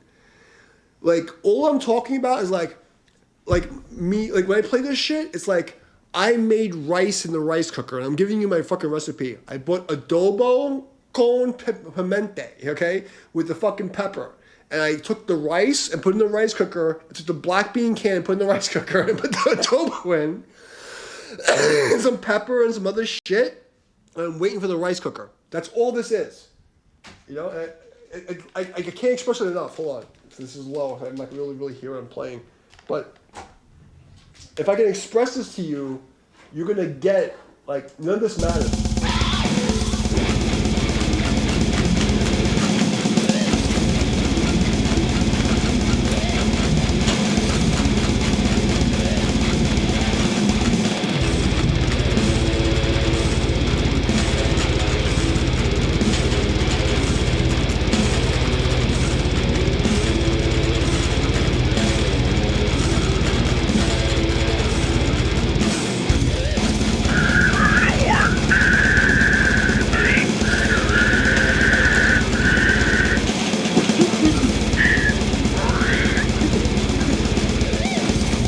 It's like you're disgusting and no one cares.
hope the point I'm trying to make is, as long as you can make a complete musical statement, it will sound like it makes sense.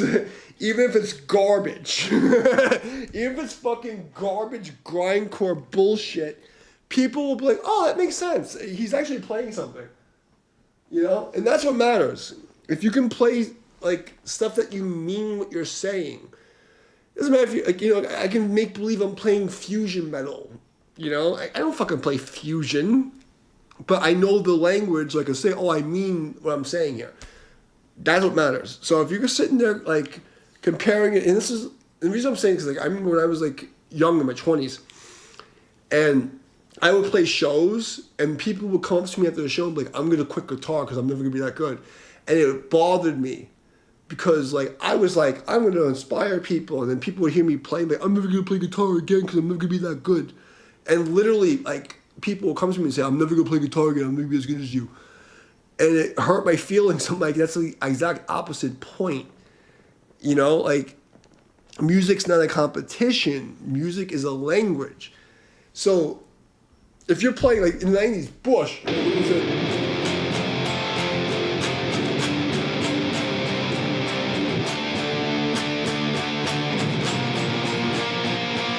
you know, these gay-ass songs that made millions of dollars that were complete trash. Fucking, was it Green Day? I'm in tune the wrong fucking key for that. How's Green Day going?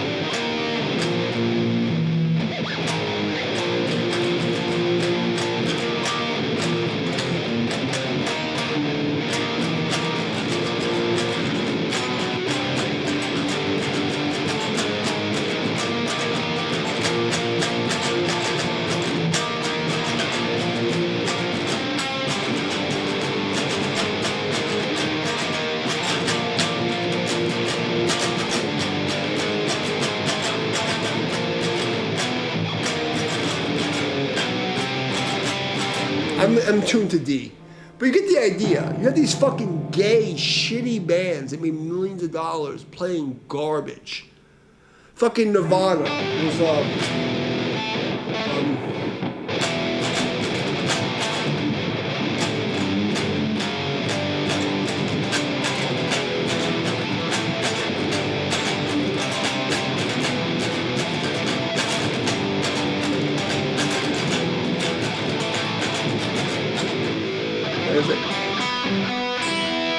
I'm in the wrong tuning, okay? But you get the idea. If they can fucking make $1 million playing fucking retarded shit, your technique's not the problem. It's your authenticity. You're not being authentic. You're not being real. You know? And that's the problem. So if you really want to make it in your genre, 10,000 copies of a CD or a single sold at $10 is $100,000. If you're in a grindcore band and you can sell 10,000 copies at $10, you've made $100,000. People are completely missing the fucking plot. If you want to make money in music, you got to get 10,000 sales. You don't go on Spotify. No, you get 10,000 actual 5,000 fans, and you'll get 10,000 sales.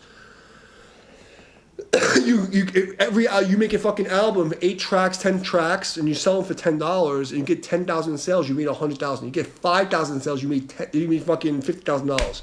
That's more than minimum wage. You all are missing the fucking plot. I just don't give a fuck anymore, you know. But like, you gotta think of the math. If you want to fucking make it as a musician, you're fucking thinking wrong because you're letting the Illuminati, Bukkake, Jewish fucking settlers bullshit fucking ruin you. You need 5,000 sales at $10. 5,000 people buying $10 worth of shit. You've made $50,000. You're already fucking won the game. And you do it every year. You've won the game. But you're not going to do it if you're playing fake shit, trying to be somebody else. I need more technique.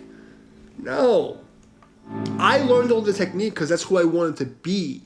I wanted to be Bach. In my heart, I felt Beethoven and Bach. And I was like 3 years old. Like, I want that sound. So I wanted to have all these things. But that's fucking irrelevant. In like real music, it's irrelevant. Completely irrelevant. Nobody cares. Like nobody gives a fuck. Like who's watching my stream right now? I'm giving away this fucking secret ninja knowledge. No one gives a fuck.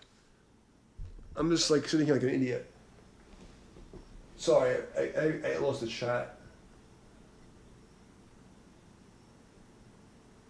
Oh, there's 4 people watching? Oh, great.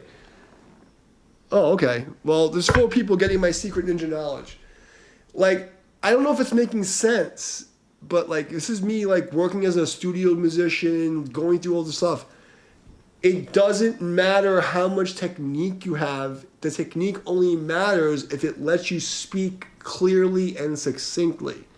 If you can make musical statements, if you understand where like a 5-paragraph essay getting out of school, you have to know how to make a statement, okay, and how to repeat what you're saying. And if you notice when I play a solo, I'll have I call it an isorhythm. But I'll have like a little idea, and that idea, I got this from Bach, by the way. He'll have this, or Beethoven. Beethoven's Fifth is the most autistic fucking thing you'll ever hear in your life if you know what you're listening to. Because the entire piece is literally dun dun dun dun. And you don't even realize it until the 50th time you've heard it. But Beethoven's Fifth is nothing but dun dun dun dun, over and over and over again, flipped inside out. That's all it is. You hear Beethoven's Fifth, dun dun dun dun. That's all it is. It's the whole fucking thing. Dun dun dun dun dun dun dun dun dun dun dun. Dun dun dun dun dun dun dun dun dun dun. Dun dun dun dun dun dun dun dun dun.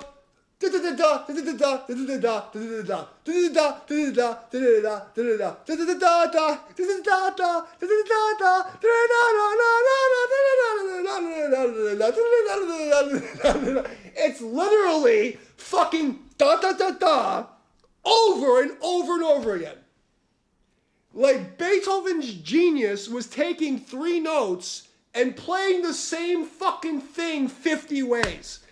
That's how retarded music is for fucking humans. And when you get it, it's like poof. It's when you really get it. That's why there's so many subgenres of punk and because nobody cares. What people care about is like, did you say something I understand and can you repeat it? That's all it is. You know, and everything after that is jerking off. It's just literally jerking off. Like, that's why I purposely played extra effects because like it says none of it matters. Like when I do like all like you see me guys play like all the. So I'm gonna play one of these solo things, right? I'm gonna show you what I mean. I'll play what I call an isorhythm, and I'll play the what's this?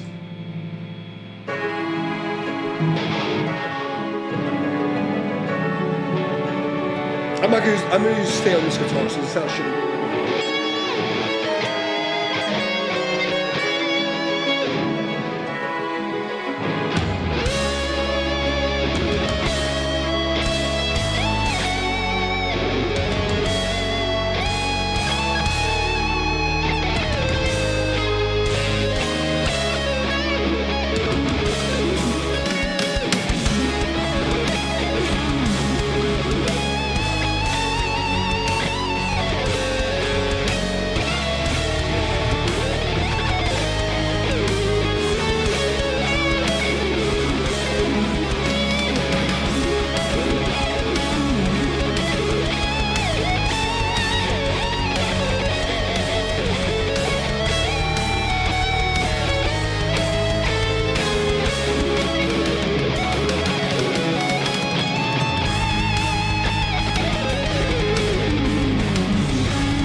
So I literally just had like a little theme. It was like 5 notes long, and I just inverted it 5 times. It's literally the same thing over and over again. It sounds like it makes sense because I land on the periods, and I land on the commas, and I land on an exclamation point. Like if I played 50 notes or I played 3 notes, no one would know the difference. If I play, watch this. I'll play it with 2 notes.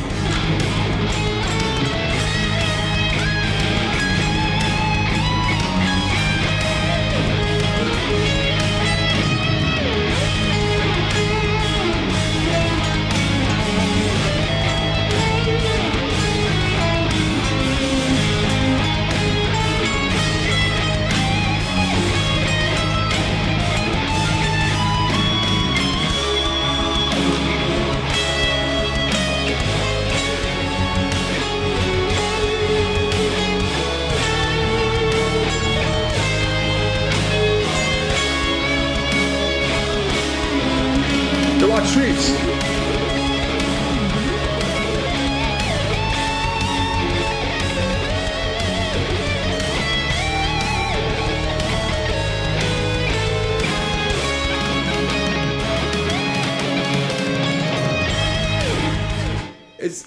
It's just being able to make complete sentences. That's all that people care about. It sounds like it makes sense because I put a period and a comma and an exclamation point. So you could play complete bullshit. And then you have all these guys who are like, oh, I'm super solo-y guy. But really all they're doing is adding like a vibrato, a tap, a here or there. But if you take all the extra shit, all they're doing is like, here's an E chord. Or whatever, this is D sharp, or I don't know what key I'm in.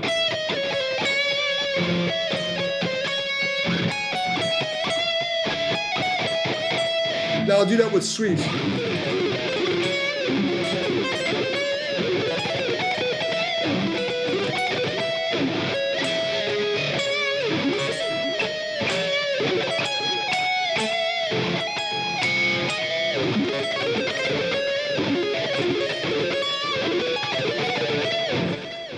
If you really get what I'm saying, is like, none of this matters.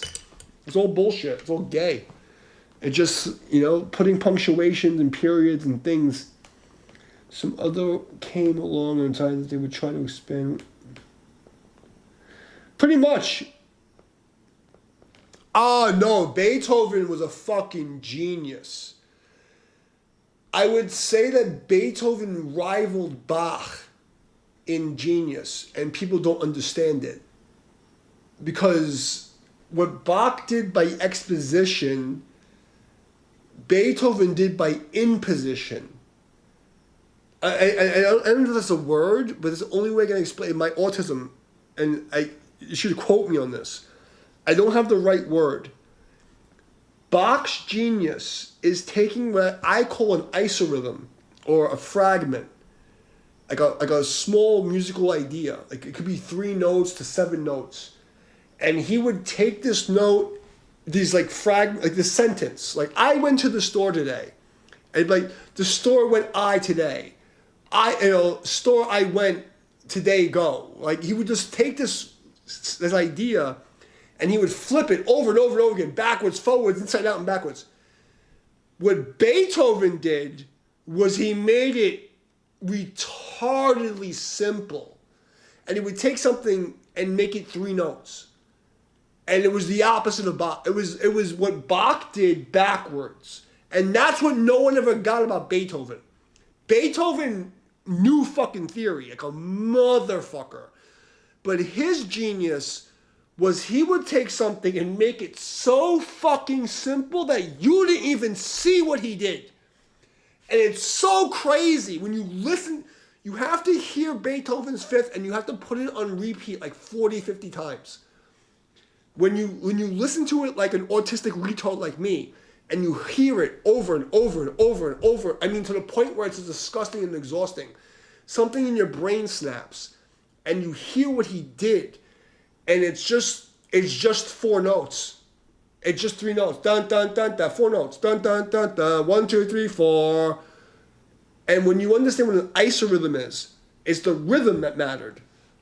And the fragment of the arc. And when you see it, and you're like, holy shit, he just played for 9 minutes with 4 notes. And you're like, what the fuck?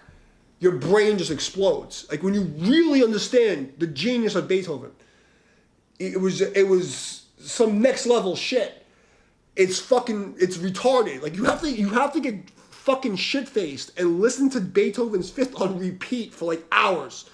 And just to the point where your brain hurts. And then all of a sudden something snaps. You're like, oh my God, I understand.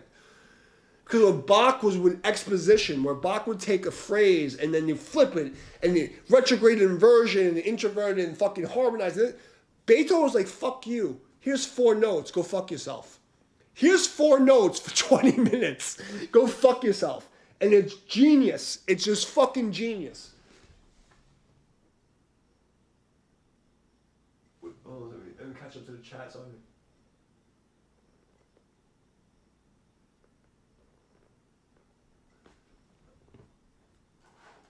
All right, man. How do you keep the layman crew engaged and still giving those sickles something to nibble off of? Okay. So, going to your first comment, the secret to being able to jam in most of the metal, it's called rock and roll because we deal in squares. Everything is the Tao. This is the secret. Okay? This is the secret to all my music theory, all my Tai Chi, all my martial arts. This is my life's work, is in this symbol. And if you see the square, there's a square here. If you understand that most of the metal we listen to is squared, which is unnatural, you never see a right angle in nature. Okay? So most metal music, it's not progressive. I'm talking about what normal people want to hear is right angle music, broken music, which is not normal. It's right angle 4/4 music.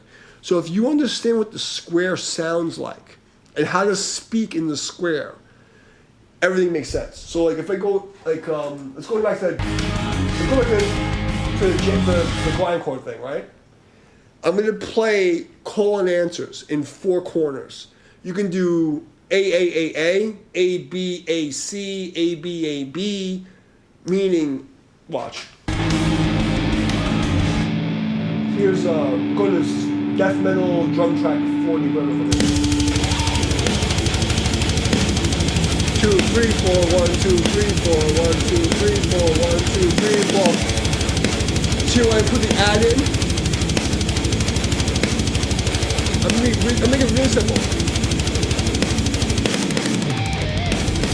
4, 1, 2, 3, 4, 2, 3, 4, 1, 2, 3, 4, 1, 2, 3, 4, 1, 2, change 4. This is A, B, and the A, C.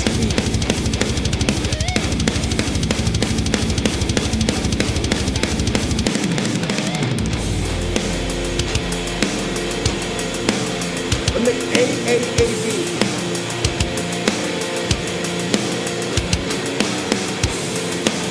So I'm going to use A, B phrase.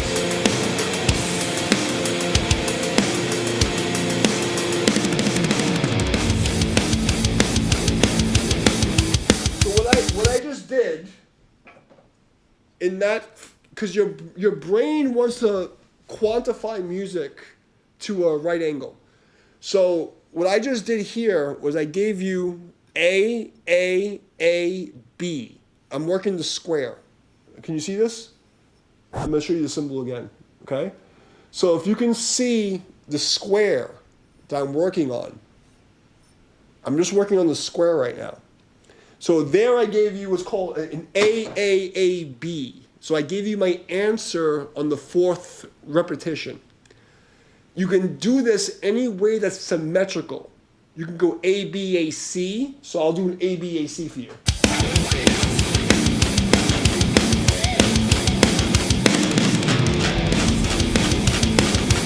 B, C.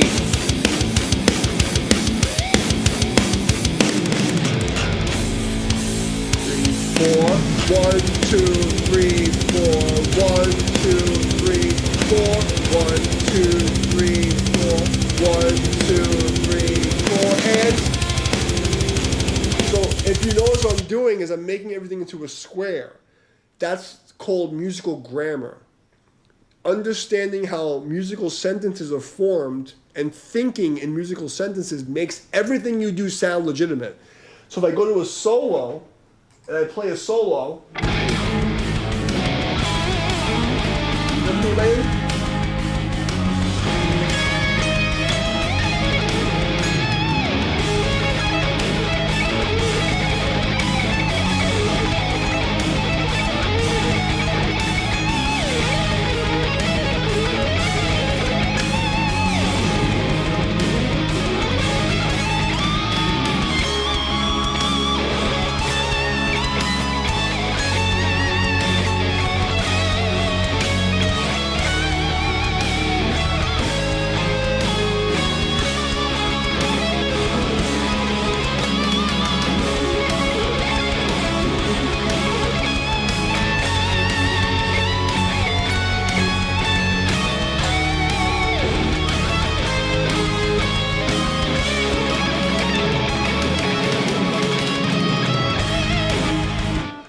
so all I'm doing here is I'm working the square. I'm doing A, B, A, C, A, B, C, D. I'm thinking in a square.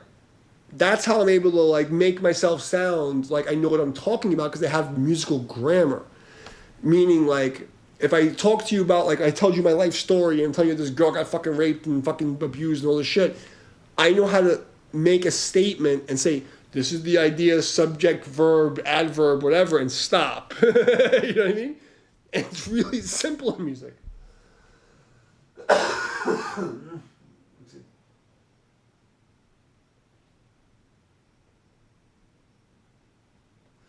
Yeah, so does that make sense what I'm talking about though? Because Beethoven really did care about theory. Beethoven was a fucking genius that rivaled Bach.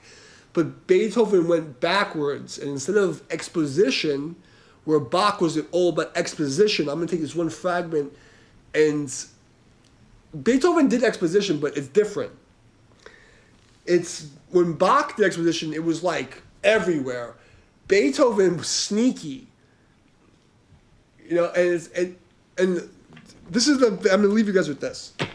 Music theory is not laws and rules. Music theory is observations of the listener's response.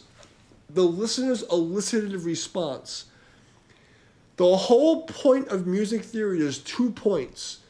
The only reason to learn music theory is so that I can communicate with other musicians and tell them what I want to do, or, which is most important, I can predict the elicited response of the listener. So when I play a solo over some classical shit, I can predict what you're going to feel, or I can predict the emotion I want to convey. That's the only point of music theory. So I'm going to say this again. The first point of music theory is that I can communicate what I'm trying to accomplish to other people to work together as a group, or, which is most important, I can predict the elicited response, meaning what you're going to feel before it happens.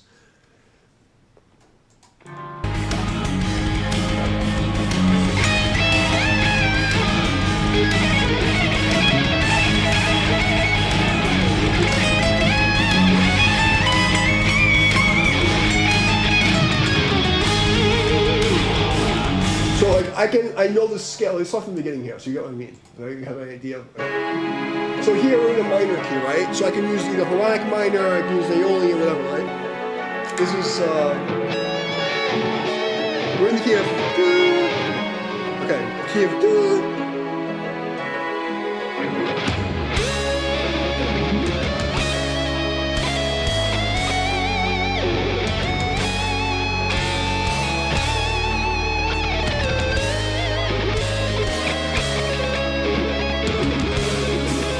The 5-1, 6,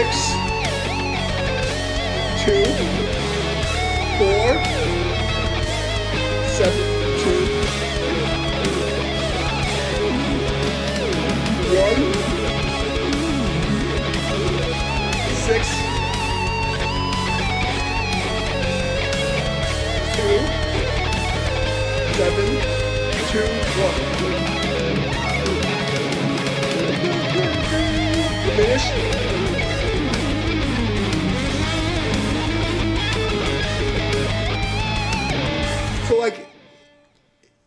if that makes sense, what I'm trying to say is like it's not about the crazy licks thing. I could have did that with chords. I could do the same fucking thing and just play 4 notes, and you get the same effect.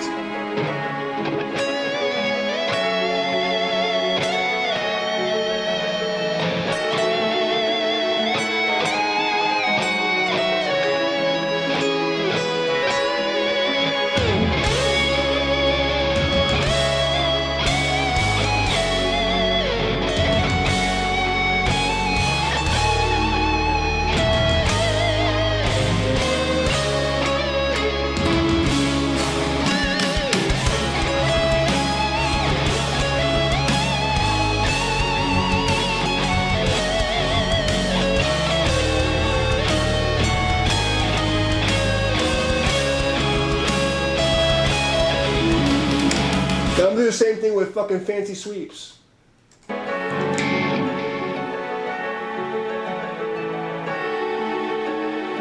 I'm drunk, give me a break, okay? But get the idea of the theory.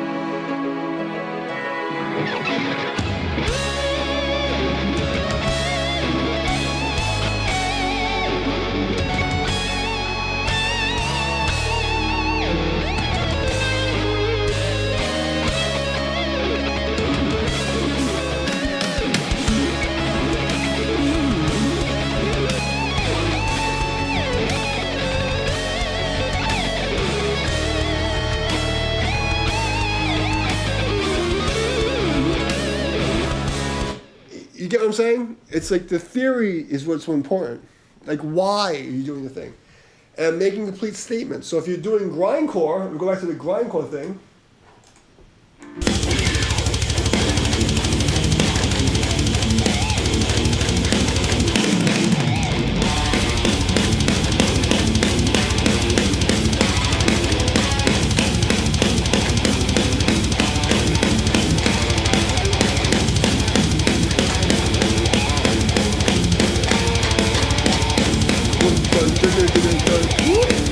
And C,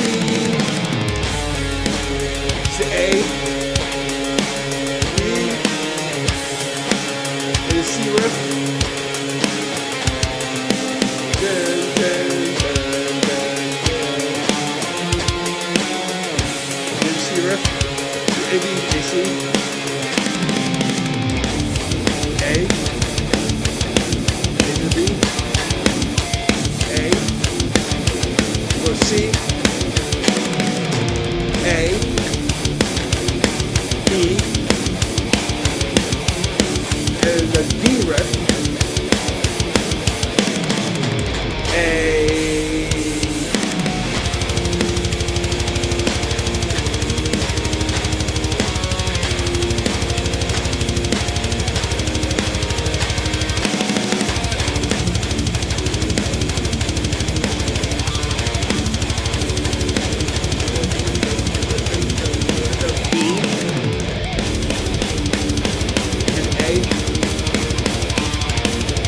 C, D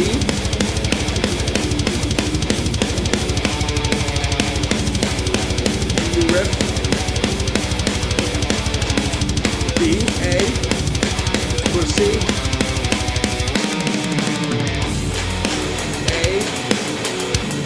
B, A, to C,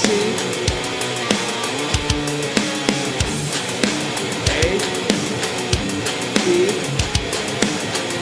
A, C,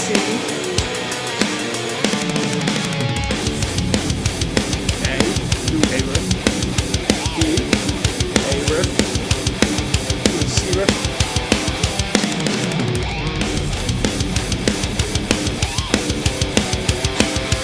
B, A riff, C. Doesn't matter. As long as there's a squared format, you sound like you know what you're doing. And that's the whole fucking point. So I can play literally anything as long as the grammar's correct. I can sit here and tell you a fucking story about my entire day. And as long as I put punctuations and periods and exclamation points, you'll think it's a cool story and you'll listen to me for 3 hours. How many fucking stupid bitches with big tits that you listen to that you don't really care what they're saying, but they're telling you a story and it makes sense. So you're just like, okay, you have big tits, I'm going to listen to you. So that's it. That's my music list for today. I hope that helped you. You know, I'm gonna go eat some potato chips and pass out. So I don't think anybody's really like actually listening to me. But I know I passed on some ninja shit. If someone's like a music geek enough to understand what I said, it would help them. I don't think that most people are geeky enough to actually appreciate what I said. But it's you know, it's like high level ninja shit. So on that note, I'm out of here. And I used to say on my live streams, in your human tongue I say I love you. I'm grateful for your presence. Practice your gratitude. And I'll see you guys next time. Peace out.